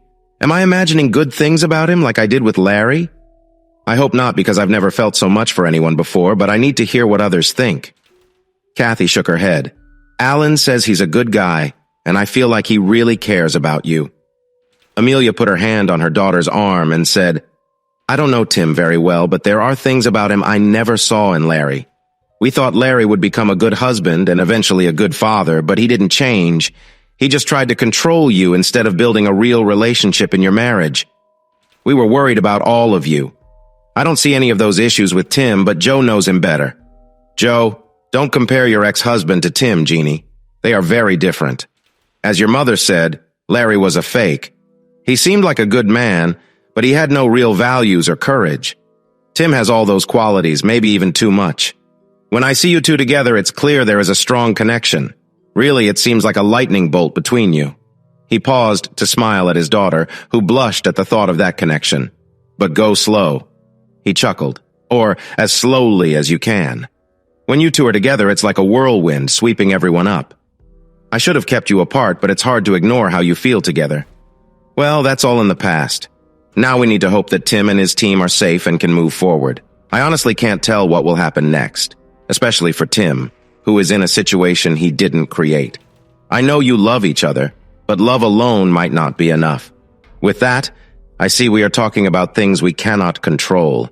How do you feel about going to the chapel to pray for strength and for good to win over evil tonight? Father Jose saw them in the chapel and noticed how they seemed. He went into the confessional, turned the light on, and waited. Amelia went in first, then Kathy. Confessions were usually normal for a priest in San Antonio, but what he heard from Joe and even sweet Jeannie, whom he had watched grow up, was more serious than anything he had faced before. There was no simple penance he could give them, so he told them to pray. He prayed and prayed for them. He wished he could have told them never to repeat such actions, but if they hadn't acted, good people would be in danger, and Jeannie might be trapped. He knew firsthand what happens when evil men win over good ones. Despite what the church says today, he couldn't blame good people for fighting against darkness. Years ago, Amelia had convinced Joe to build a covered chapel and dining area by his barbecue pit. Crosses and statues of Mary decorated the chapel. As night approached, Joe asked if they would like him to grill steaks and vegetables for dinner in the chapel. They thought that was a wonderful idea, made even better when he brought out a boombox and played cheerful gospel music on the cassette player. They kept talking pleasantly, trying to help Jeannie forget about the rescue mission. It worked somewhat, but you could see the worry on her and her father's faces. Jeannie ate very little, just picking at her food while joining in the conversation. After dinner, Kathy cleaned up the plates and plastic forks, while Joe took care of the grill. Amelia opened a storage door that also served as a small altar. She brought out some kneeling pads and placed them on the altar. Then she took a special box from the cabinet, turned to her daughters, and handed each of them a rosary. She suggested it might be a good time to say some prayers. Jeannie didn't reply right away. Instead, she took the beads, set a pad on the altar, looked up at the statue of Mary, and knelt down to pray. The others quickly joined her while soft music played in the background. They prayed together, saying the rosary and then saying Hail Mary 3 times. Jeannie stayed quiet, praying silently for the people being rescued and the rescuers. Amelia soon asked her to come and sit with them at the table to hold hands and keep praying. They stayed in the small chapel until the phone rang on the back porch. Around 3 a.m., Joe rushed outside to answer it, and the others gathered behind him. "No problem, Ranger. I couldn't sleep tonight either," he said. He listened for several minutes and then let out a dry laugh. "Thanks for the update, Jim, even if you are pretty drunk. I would have liked to be out there fishing all night, but I had to take care of business. Glad you had a good night." Joe continued, "You caught some nice fish and no one fell overboard?" After a short pause, he added, "Now you all need to put away the beer and get some rest. You never know what tomorrow will bring." Joe turned with a big smile and announced, "If I understand correctly, they rescued the kids. They're safe, and no one on the team was hurt." Jeannie felt relief wash over her, and Kathy hugged her tightly. Joe continued, "Jim was slurring his words. He said everyone was drunk and suggested I stay up to watch the early news like they were planning to do because they heard something big was going to happen on Lake Travis. He thought the talk was just a cover in case someone was listening. But I think we should make some coffee and watch the morning shows that start at 4:30. The coffee smelled amazing and tasted good, but nothing exciting happened in the first news segment. Then, just after the 5 o'clock news started, there was a breaking news update. The news anchor described a terrible explosion and fire at a home on Lake Travis. He said the house was destroyed and the flames were still burning. They suspected a gas leak caused by a buildup in the basement before it ignited. The news didn't mention if there were survivors, so they waited for more information. At 8:30, Jeannie received a phone call from the Department of Public Safety. After apologizing for the early call and for the bad news, the official told her they had identified her husband's death through a severed finger. When she asked how they knew he was dead and not just hurt, he explained that forensics showed he had already died when the finger was found. He said no other remains had been discovered, but they were searching where the finger was located near Pleasanton. Jeannie knew the actual remains were far away, buried under sand, and they might never be found. This thought made her heart feel heavy with sadness. After getting another cup of coffee, she gathered her strength and called her husband's parents in Chicago. They were heartbroken over their son's death, and his mother clearly blamed Jeannie for leaving him. Jeannie took a deep breath, said she was sorry, and brought up some good memories they had shared, including last Christmas. When the talk turned to planning a memorial service for when the body was recovered, the conversation became awkward. His mother started to cry again. She wished them well and said they'd talk again when there was more news before hanging up. Jeannie thought they blamed her for leaving him. If they only knew the truth, she thought sadly. And then she started crying again. Some tears were for her husband, but even more were for the guilt she felt, believing she had caused his death and the pain his parents were feeling. Exhausted, Jeannie fell asleep on the couch. Her mom covered her up, and then she and Kathy went upstairs to nap. Joe went to his dealership to check on things, but he came back a couple of hours later to join the sleepers. Around 12:30, the phone rang. Amelia answered it, and then went to wake Kathy, giving her the phone. Kathy talked for about 10 minutes before heading to the living room to wake Jeannie. "Jeannie, Alan called," she said. "Tim's boys were found in the brush near the fire site. They were with 2 high school students, and they are all safe. Tim is going to the morgue to identify his wife's remains. She was found on a boat across the lake from the fire. She had been killed." Jeannie cried tears of joy for Tim and his sons, but also tears of sadness for Karen. Whatever happened, she didn't deserve to die like that. A few hours later, Tim called, using a formal tone. He expressed his sadness about Larry's death and offered his condolences. Jeannie responded formally, sharing her sorrow for the loss he and his sons were feeling. She also offered her help. He thanked her but said no, and then offered to help her. She politely said no back. She knew they couldn't be together like this, but she needed Tim more than she had ever needed anyone. That made her cry. The Hildebrand family had a very late lunch or early dinner together, just some chicken noodle soup and crackers. After watching the evening news, which didn't add much to what they already knew, they went to bed. Amelia woke her daughters at 7 and told them to come eat breakfast tacos before they got cold. Joe had eaten earlier and left for the car dealership. Before he left, he said there was no new news about the house fire that morning. The 3 women ate breakfast together while drinking coffee and having a nice chat. They talked about anything but the hard times they had been through. At 10:30, they decided to get groceries and maybe stop by North Star Mall for some shopping. They talked it over and decided to dress up a little, thinking it might put them in a better mood. So they all wore sundresses and comfy heels. Amelia called the dealership and left a message for Joe, telling him where they were going. Just as Mom and Sister were about to go out the door, Jeannie remembered something Dad had warned them about. "Mom, Kathy, did you bring your guns? I'm going back to get mine. Do you need yours too?" She did. Even though they had gone to the gun range with Joe a lot, carrying guns wasn't something they did every day. First, they went to North Star Mall because they needed to buy food that needed to be kept cold, and they enjoyed shopping for clothes more than groceries. They left with a bag from Foley's and another from Frost Brothers. They stopped for a bite at the food court and picked up another bag each from their next stop, feeling happy as they carried their bags. They left the mall and walked toward Amelia's car, which was parked near a big new sculpture of Justin's boots in the north parking lot. For some reason, Jeannie started watching a white van that was moving slowly, staying close to them about 3 rows over. She kept watching it and then called out to her mom and sister, pretending she needed to stop to fix her bags. They laughed at her until they saw her worried face. Jeannie turned her back to the van and told them to look behind her but not to stare. "Pretend you're looking at me and look over my shoulder. Can you see the white van? It has been moving slowly toward us by the car. I don't know if we're in danger, but to be safe, let's go back inside the mall and call Dad. If they turn around or back up when we start going back, drop your bags and run." She laughed loudly, pointed toward the mall, and started walking that way with her mom and sister right behind her. As soon as they turned around, the van backed up, turned around, and sped up toward them. They dropped their bags and started to run, but it was clear they were too far away to outrun the van. Jeannie led them behind a big pickup truck and pulled out her gun from her purse. Mom and Kathy followed her lead. They crouched behind the truck with Kathy looking over the hood at the van. It stopped, and 3 men jumped out and rushed toward them, dodging between cars. They were holding something in their hands. Jeannie took charge. "Mom, go to the front.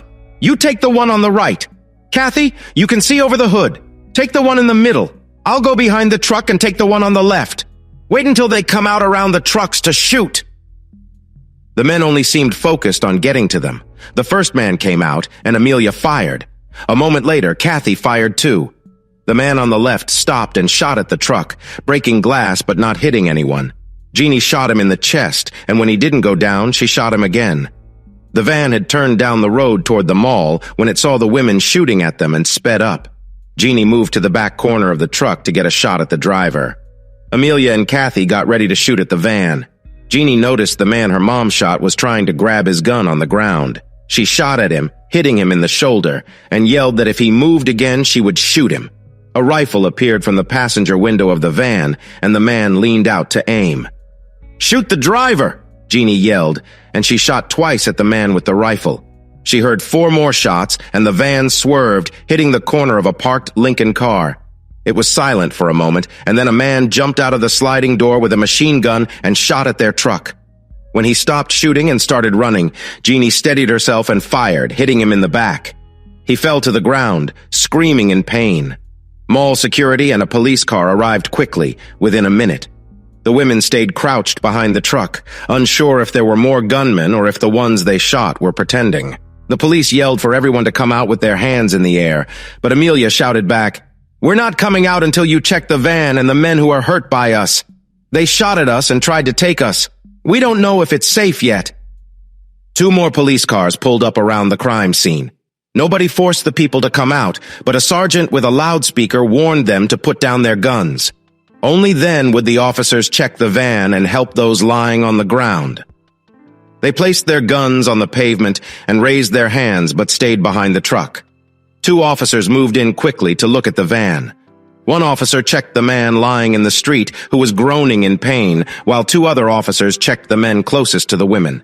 Then they focused on Jeannie, Kathy, and Amelia, telling them to come out from behind the truck. They did, with their hands up. The women were held at the police station for more than 3 hours, while the police sorted through the many details coming in from both other law enforcement and the survivors. Joe and his lawyer arrived within 15 minutes after being called. But the police didn't ask the women many questions in the first 2 hours. Everything changed when the police discovered that the men were part of a local gang. They read the gang members a list of crimes they had committed that day, including attempted kidnapping and other serious charges.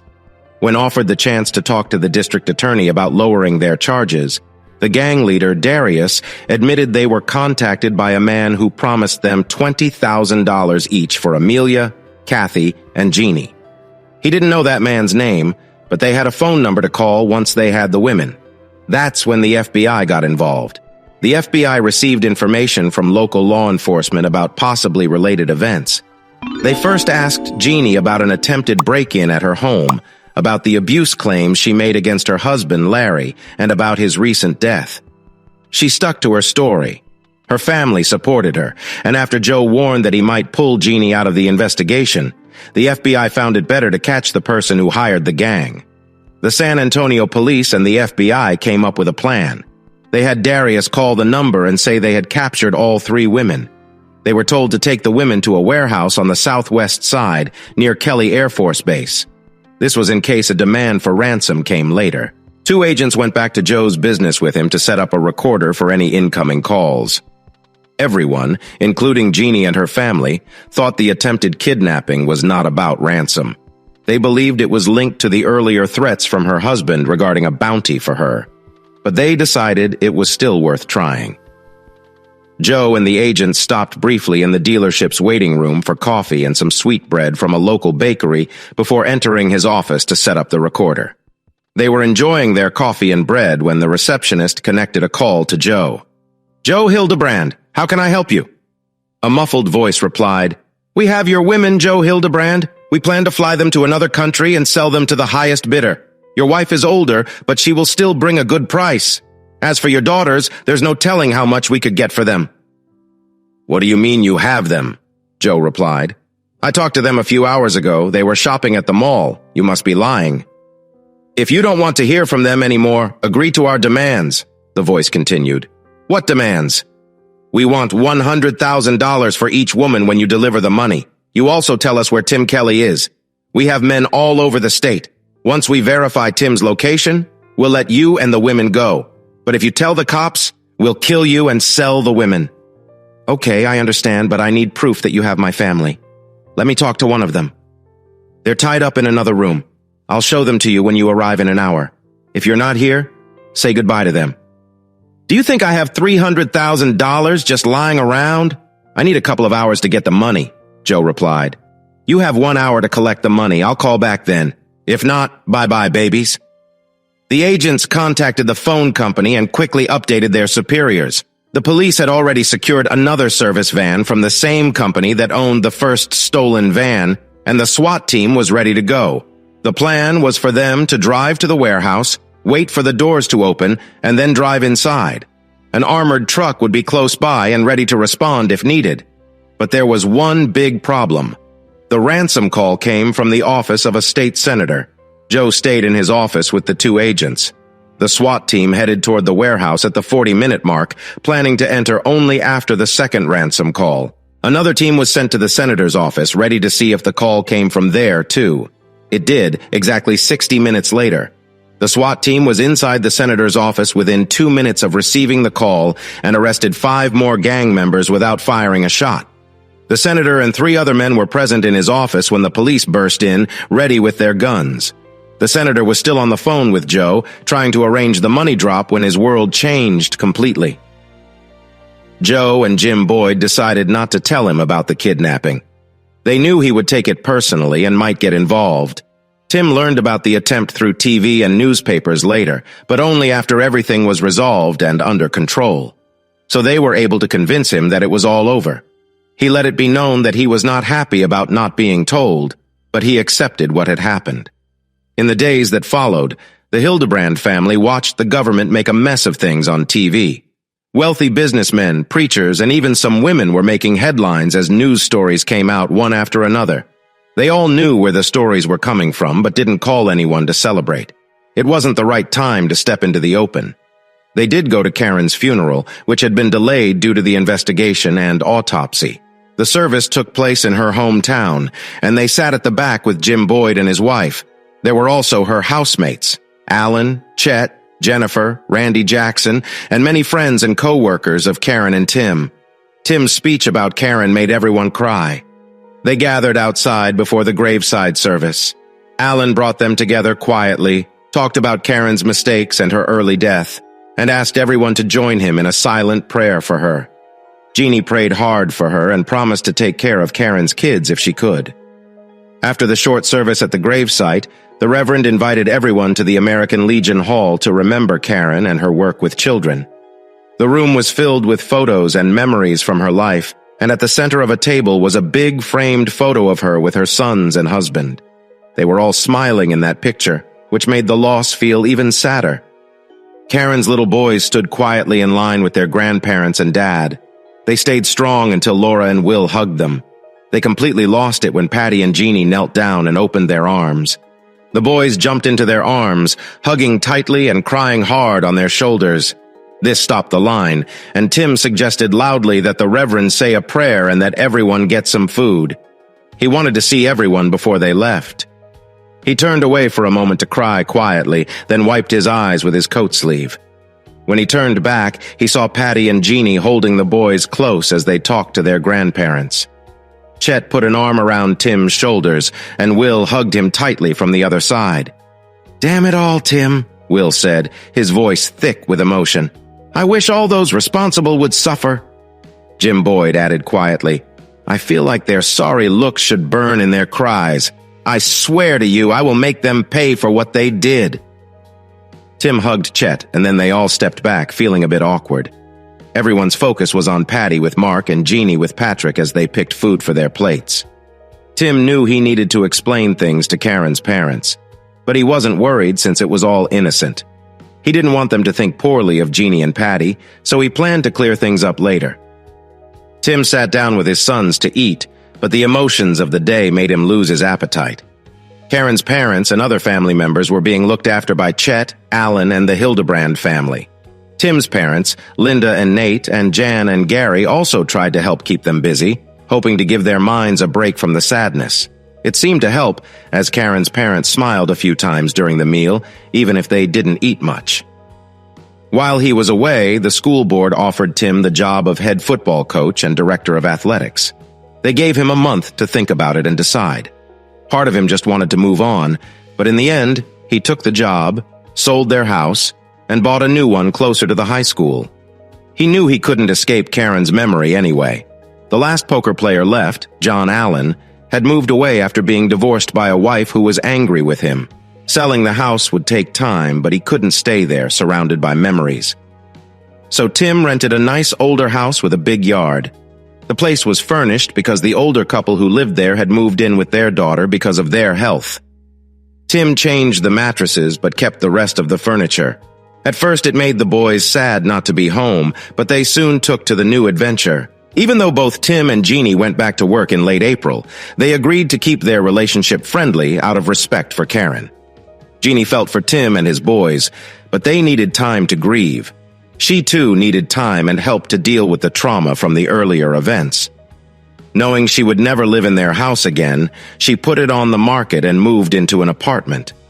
When school ended in mid-May, Tim took the boys to visit their grandparents for a week and then to his parents for another week. He felt uneasy about discussing what happened to Karen, but it wasn't needed. She had already told them everything in a way that was true, even if not too detailed. Tim told everyone that the boys had gotten to know Patty and Jeannie while staying with their housemates right before something bad happened to him. They learned this because the boys had shared it with them. Gramps finally interrupted and said, "Tim, you were a wonderful husband to our daughter. You are a great father to our grandkids, and you're a good son-in-law. We know you need to move forward. All we ask is that you help the boys remember their mom and let us see our grandchildren." He smiled and asked, "Kids can never have too many grandparents, can they?" Tim agreed. He promised he would always honor Karen and make sure her boys felt loved. After school ended and Jeannie returned to San Antonio, Tim started calling her almost every few days. Their conversations were friendly, not romantic. They were both hurt and scared to get closer. Larry's parents planned a service for him in Chicago over Memorial Day weekend, but Jeannie and her family were not invited. They remembered Larry in their own way, focusing on the happy times they shared. Jeannie said sorry again and prayed for Larry's soul. It was a tough night. On Tuesday, she went back to her counselor to talk about how confusing it was to love someone who had hurt her and to learn how to protect herself. On the second Wednesday in June, Tim called and asked Jeannie if she wanted to go on a trip to the coast with him for a week. She happily said yes and asked when they could leave. They both celebrated before Tim asked if she would come to the ranch the next day to meet his family and new friends for a couple of days before heading to Port Aransas. She arrived just in time for lunch with Tim's family on Thursday. They spent the afternoon together, exploring his hometown and meeting more of his friends and family. On Friday, Jeannie spent the morning with Tim and the boys, seeing more sights. They enjoyed a tasty lunch with the family and went swimming at the city pool that afternoon. Even though her swimsuit was modest, Jeannie caught the attention of some moms watching their kids swim just like Tim did. The four adults played games with the kids and put them to bed at 8. It was a relaxed but happy evening. On Saturday, they visited a museum that showcased local pioneer families, including Tim's family history. Saturday night, she enjoyed a quiet dinner with Lois, their partners, and some others in the barn at the ranch. It was a potluck dinner, and each woman loved to serve Jeannie a bit of her dish, insisting she had to try them with a friendly reminder that her portion was too small. Theodora kindly stepped in to help Jeannie when she realized she had eaten too much and drank a lot of iced tea to cool the burning in her throat. She felt uncomfortable from the meal and worried about her stomach later. No drinks were served because it was not a party, but a time for everyone to come together and be thankful that they were safe and together. Sheriff Miguel stood up, raised his glass, and thanked everyone for their support and for being together that night. Then it was Tim's turn, and he expressed his gratitude and love for everyone before he became too emotional and sat down. After a moment of silence, Jeannie spoke up. She thanked everyone for welcoming her into their group and joked about how grateful she was for the fun dances they taught her. She thanked the women for the tasty dishes and brought back the lively atmosphere. They returned to Tim's parents' house after midnight. He gently kissed her on the lips and they went to their own rooms. It felt like sparks had flown between them, rekindling their feelings. The next morning, Nate and Linda joined them for breakfast, and together they rode out to the ranch while the grandparents watched the boys. There was a bit of worry about what had happened on their last visit, but they couldn't see any signs of it. Nate didn't take them to the mass graves, but he told Tim that if he had done so, no one would have noticed. They stopped by the ranch house after checking on the cattle and horses. There were no signs of trouble there either. Linda brought sandwiches, chips, and drinks, and they spent several hours just enjoying each other's company. As time passed, laughter returned as Nate shared stories about his funny and scary memories. Jeannie caught the spirit and playfully pointed at their bed and teased Tim, making him smile. When they crossed the channel on the ferry, they saw dolphins playing, which made the boys jump up and down with joy. As they approached the landing, they hopped back in the truck, excitedly talking about the dolphins, eagles, and swimming in the ocean, while keeping an eye out for jellyfish and sharks. Their rental house was one of 3 in a small area on the dunes, just steps from the beach. A small sandy road led to 3 houses built on tall wooden posts. These houses were higher than the tall telephone poles. All 3 houses stood above the sand dunes, with a shared parking space in the middle, where each house had its own parking spot. Tim had rented the smaller 2-bedroom house in front. The 2 larger houses were empty until Wednesday morning when Jeannie, Tim's parents, and their siblings were coming to stay for the week. The bigger bedroom had a king bed and its own bathroom. The smaller bedroom had a queen bed and another bathroom nearby. Tim and the boys would stay in the larger bedroom, while Jeannie and the younger boy would be in the smaller one. They made sure to cover the boys with suntan lotion, put on their beach hats, and set up a sunshade to keep their food, drinks, toys, and chairs safe from the sun. They then headed to the beach, where they played in the waves and looked for shells in the sand. They almost forgot about the sun protection. Luckily, Jeannie remembered and insisted they put on more suntan lotion and wear their hats again before they started building sandcastles. Tim was great at making moats and walls, but he struggled with the fine details of building castles. Jeannie, however, was very good at shaping the sand. So Dad helped by carrying buckets of sand and water for the builders. They enjoyed burgers and shakes from a nearby stand. They sat on the deck, watching ships, planes, and the stars come out as the moon rose from the water. Mark fell asleep in Jeannie's lap, and Patrick dozed off on Dad's lap. When it was bedtime, Mark wouldn't let go of Jeannie. "I want to sleep with Mommy," he said, still sleepy. Tim shook his head but smiled. Jeannie smiled too, but there were tears in her eyes. The lines between them were getting blurred. On Tuesday, they tried surf fishing, where Dad helped to get the lines ready, and Jeannie helped the boys hold the fishing rods. Fishing turned out to be more trouble than fun, so they went to a dock and fished there. It didn't matter what fish they caught. It was still a big adventure filled with laughter, even if they didn't catch anything. They stopped at a seafood market and bought fish and shrimp to cook for dinner, along with hot dogs for lunch and a half-gallon of frozen custard for dessert. Their naps were a bit longer than usual, giving Jeannie and Tim time to talk more. Though she wore a simple one-piece swimsuit, it didn't hide her good looks very well. Tim couldn't help but notice how nice she looked that afternoon. She took every chance to pose, which only made Tim admire her more. They played in the waves and walked down the beach looking for shells and sand. The boys asked why some men were whistling and shouting when they passed a group of college guys. Dad explained they were just having fun. A little behind, he let out a loud whistle and shouted, "Yeah, baby," just like the boys. Jeannie smirked while Patrick and Mark looked confused. Tim pointed out a nearly perfect sand dollar he found, and the boys rushed over to add it to their bucket. He winked at Jeannie. She winked back, playfully swaying her hips as she walked back. The boys held Jeannie's hands, and Tim carried their bucket filled with treasures, some driftwood, and their ever-present beach bag. 2 older couples near the water stopped them, and one woman said, "We saw you walk by earlier, and we just wanted to say you have a beautiful family."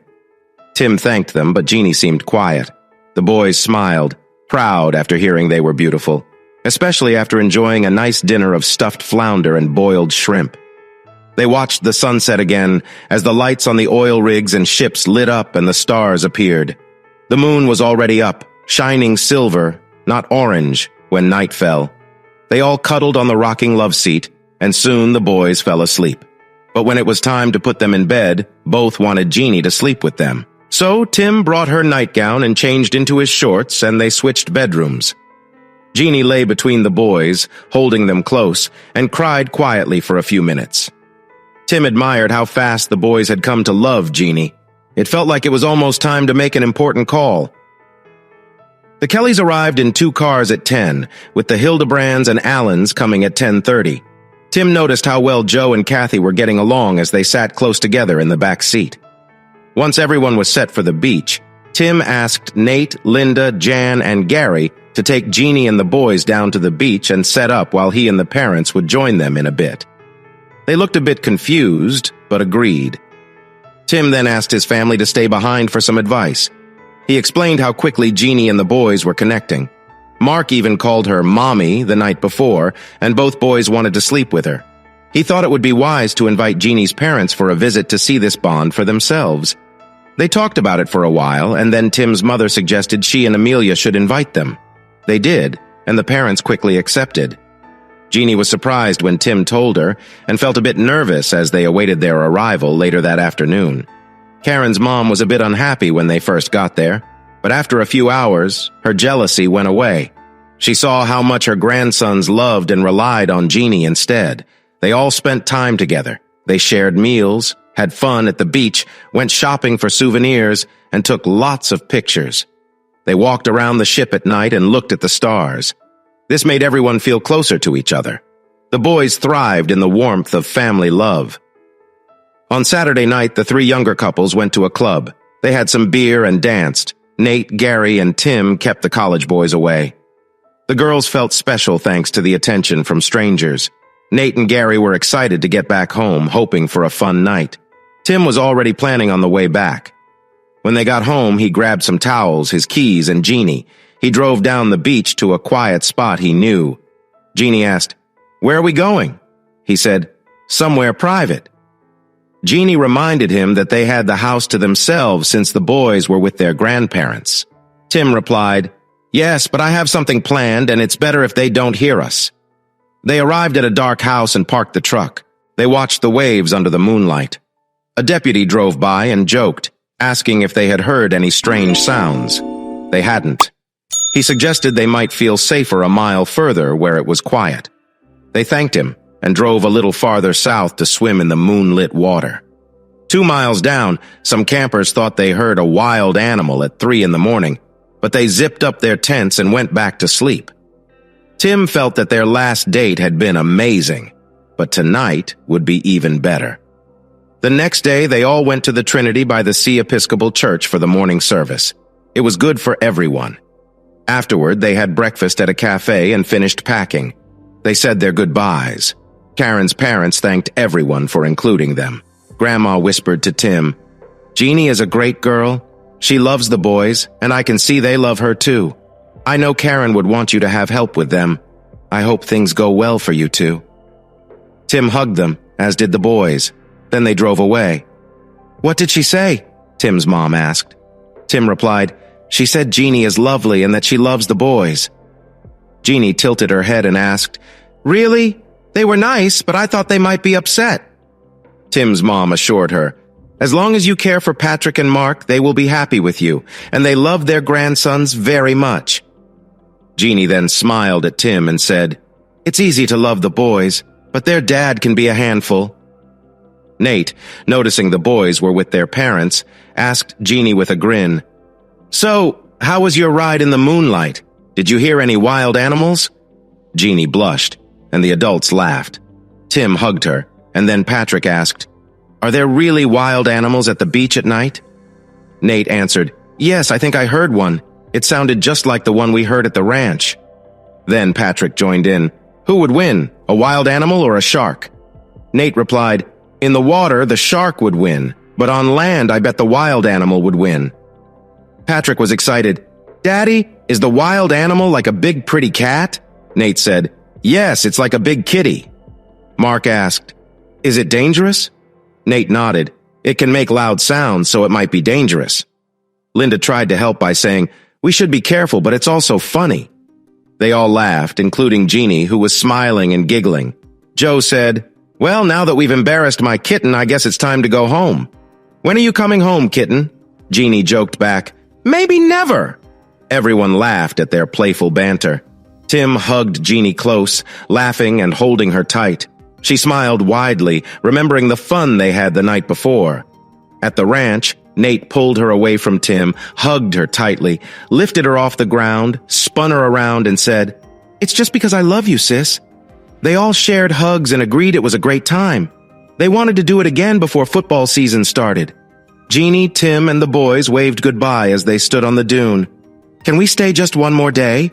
Jeannie asked hopefully. "Already taken care of," Tim replied. "We can stay one more day and night at Port Aransas." After 3 more days at the ranch, Jeannie went back to her parents' home in San Antonio. Tim and his sons drove to Austin in their rented house, but he was eager to find a permanent one. The next morning, Tim was up early, ready to make some changes in their life before focusing on the upcoming football season. He took the boys to the Happy Lions Learning Center, which was their daycare last year and would be this year. Miss Beverly was happy to see them, just as they were to see her and their friends. After watching the joyful greetings, Tim got serious about finding a home to buy instead of just talking to the realtor who was helping him sell his current house. Tim asked around. He knew many people in the area who had good ideas about what was available. He decided to start at the administration building, known for gossip. He first met with the superintendent, who welcomed him warmly. After their talk, he asked the secretary if she knew of any nice, affordable houses for sale near the school. She suggested calling a builder she knew who was fixing up old houses. It was Daryl Cunningham, whom Tim also knew. Tim found his number in the phone book and called. Daryl was in his office and said he had just the place for him. They agreed to meet in 30 minutes. After greeting each other warmly, Daryl explained that the house he was showing used to belong to an older couple who had to move to Dallas for health reasons. They sold it for a good price, which allowed Daryl to get a great deal today. He started fixing it up by removing the old carpets and polishing the wooden floors. There was still much to do, like updating the electrical and plumbing, repainting the walls, and putting a new roof on. The stone walls were in great shape, and the house was well insulated for that time, with rock covering concrete blocks and thick paneling in the living and dining rooms. The yard also looked good, with trimmed trees and healthy grass. Tim explained he couldn't buy any house until his current one sold, but Daryl offered to help with financing for up to 6 months. Making double mortgage payments would be tough. Tim then called the realtor who was selling his house. She sounded excited and said she had someone interested. She asked if he could meet her at his house. When the realtor arrived, she brought a young couple with her. She introduced them as her niece and her niece's husband, asking if they could look around. Tim agreed but warned them that the house hadn't been cleaned in over a month. They didn't mind and instantly loved the place, making a full-price offer right away. Having already signed papers with the realtor, Tim accepted their offer. They wanted to move in 3 weeks from Monday, so he knew he had to act fast. He called Daryl to set up a meeting. When he arrived, Daryl and his son Dale were on the roof checking the worn shingles. After shaking hands and chatting about the upcoming football season, Daryl said he couldn't sell the house to him just yet, but he would offer it for what he paid plus 10% and the repairs he had done. "It's a great deal for a well-built house on 11 shaded acres," he said with excitement. Daryl continued, "One day the other 10 acres will be worth a lot." Tim joked, "I hope you don't want me to pay $1 million for it. I'd be $750,000 short." Daryl laughed and offered to take the $250,000 Tim mentioned, allowing him to handle the rest of the repairs. "I'm a bit stretched for cash now," he admitted. "But with your help, I can work on my bigger deals and maybe become a millionaire quickly." They spent the next hour and a half going over the house carefully. Dale made a list of things to fix that Tim wanted. When they finished, Daryl gave Tim an estimated cost he could afford, and they shook hands on it. Daryl said his workers were busy for today and tomorrow, so he would send a plumber and electrician soon to start on the important repairs. Since no realtor was involved, they agreed to use a standard sales contract and a lawyer they knew who had a title company. The survey of the property was fresh, ensuring everything would be all right. If there were any issues, they could use the same surveyor at a low cost. Daryl and Dale left, and Tim walked outside to see what he needed for the big yard, bushes and trees. He wanted to check all 11 acres, but thought it would be better to wear his boots and jeans first. After changing, he got in his truck and drove to a small grocery store about a mile away. He bought a 6-pack of Lone Star beer. When he woke up that morning, he had one house. 8 hours later, he had sold it and bought a new house with 11 acres. He wanted to share this news with someone special. That someone was Jeannie.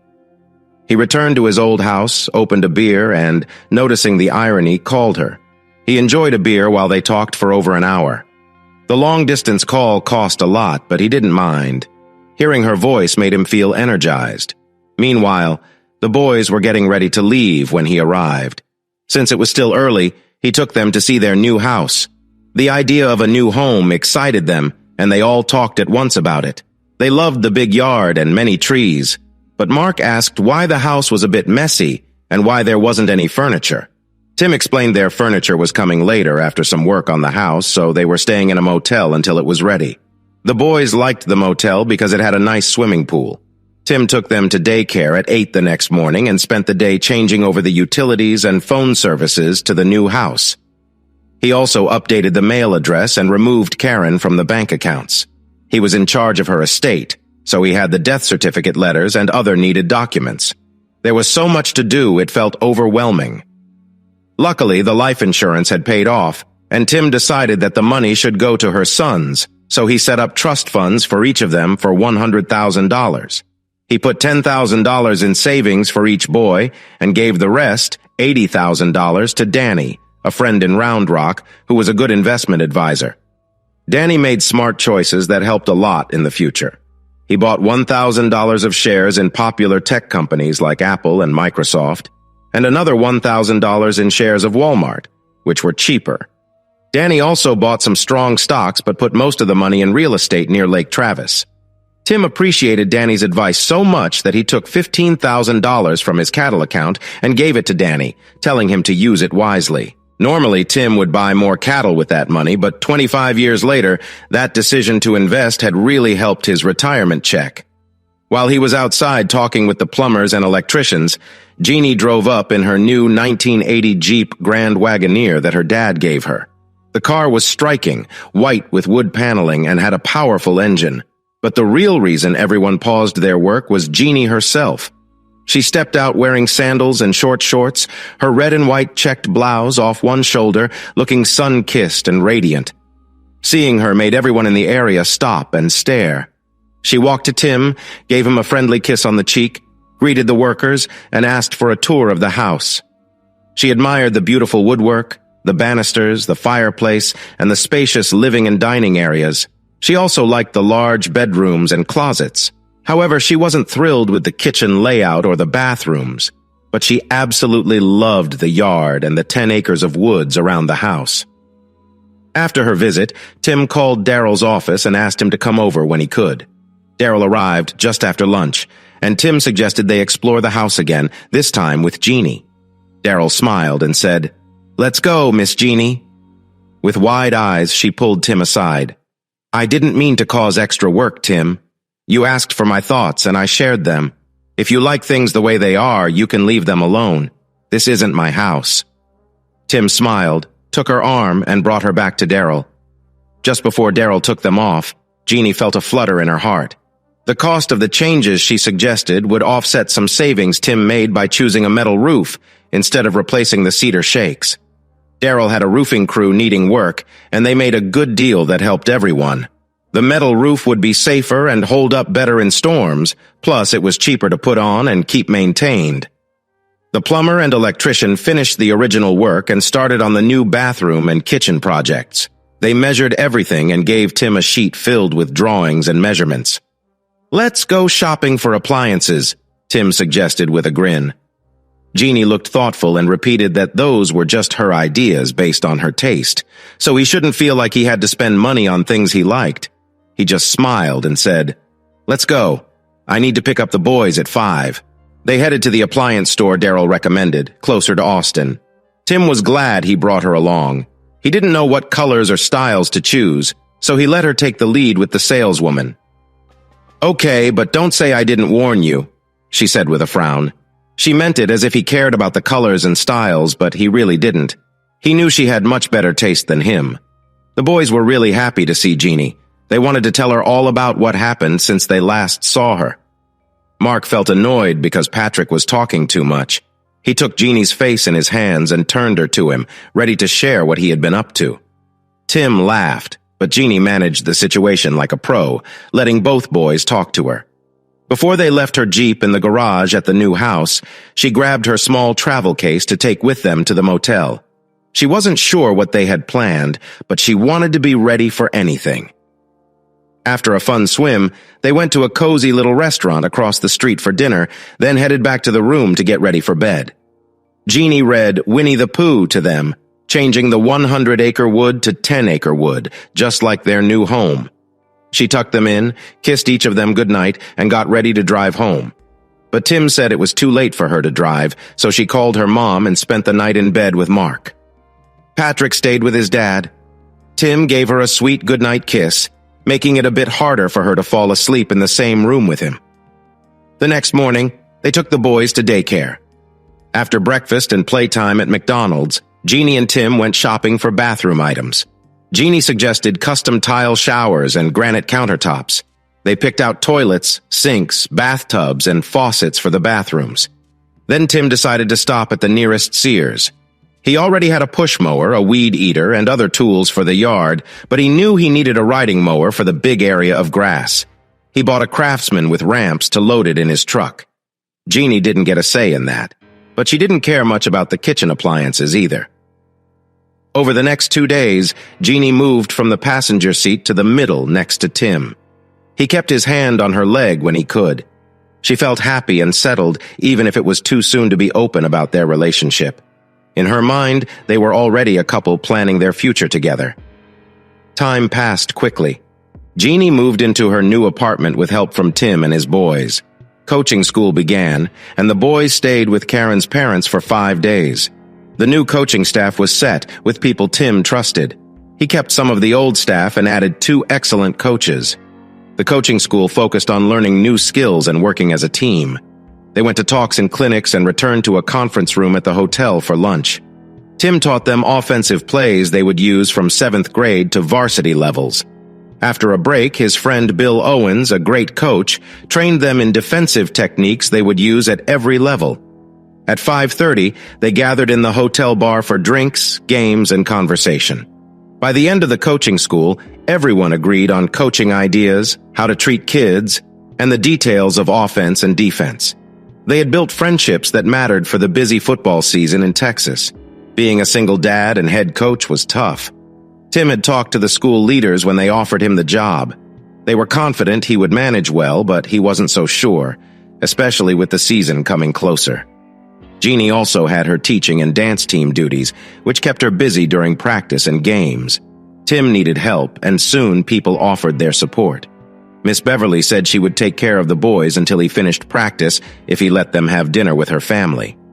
Sharon and her sister also offered to babysit when needed, especially on game nights. Even the grandparents and other family members were eager to help, taking the boys to games and staying until Tim was free on Saturdays. Jeannie did her best to keep the boys happy. She often picked them up and took them home, made them meals, and helped them get ready for bed if Tim wasn't there. They all grew closer, even though it wasn't perfect. Despite the challenges, they had the most successful football season in 20 years. Their only loss came from a last-minute field goal by the district champions, which kept them out of the playoffs. But those champions went on to win the state title, so they felt proud, especially since they had 18 starters returning, with 9 on each side of the ball. Looking ahead, things seemed bright. The junior varsity, sophomore, and freshman teams won their district, losing only 2 games, while the junior high teams went undefeated. Jeannie's dance team also did well, finishing in the top 5 at state. They had a few sleepovers, but kept things respectful. Jeannie loved the new house and joined the boys in asking for a swimming pool for next summer, teasing Tim privately that she had some lovely bikinis he hadn't seen yet. What if he had a pool surrounded by trees? The trees were careful, but they were not hiding anything. Tim and Jeannie spent a lot of time together at his house. They shared looks at school, and how she acted with the boys showed that they were more than just friends. One moment that really stood out was when Mark, feeling sleepy at a game, called her Mommy and rested his head on her shoulder. Everyone nearby couldn't help but react with surprise. This made Jeannie feel really happy, sometimes so much that tears would come to her eyes. No one said anything directly, but everyone accepted them as a couple. Most thought they got close after losing their spouses. However, some knew about the poker game drama and Blizzard's issues. They were happy Tim and Jeannie found comfort in each other's pain, especially when invitations to parties were sent out. Tim and Jeannie would each get an invitation, and they would always end up together.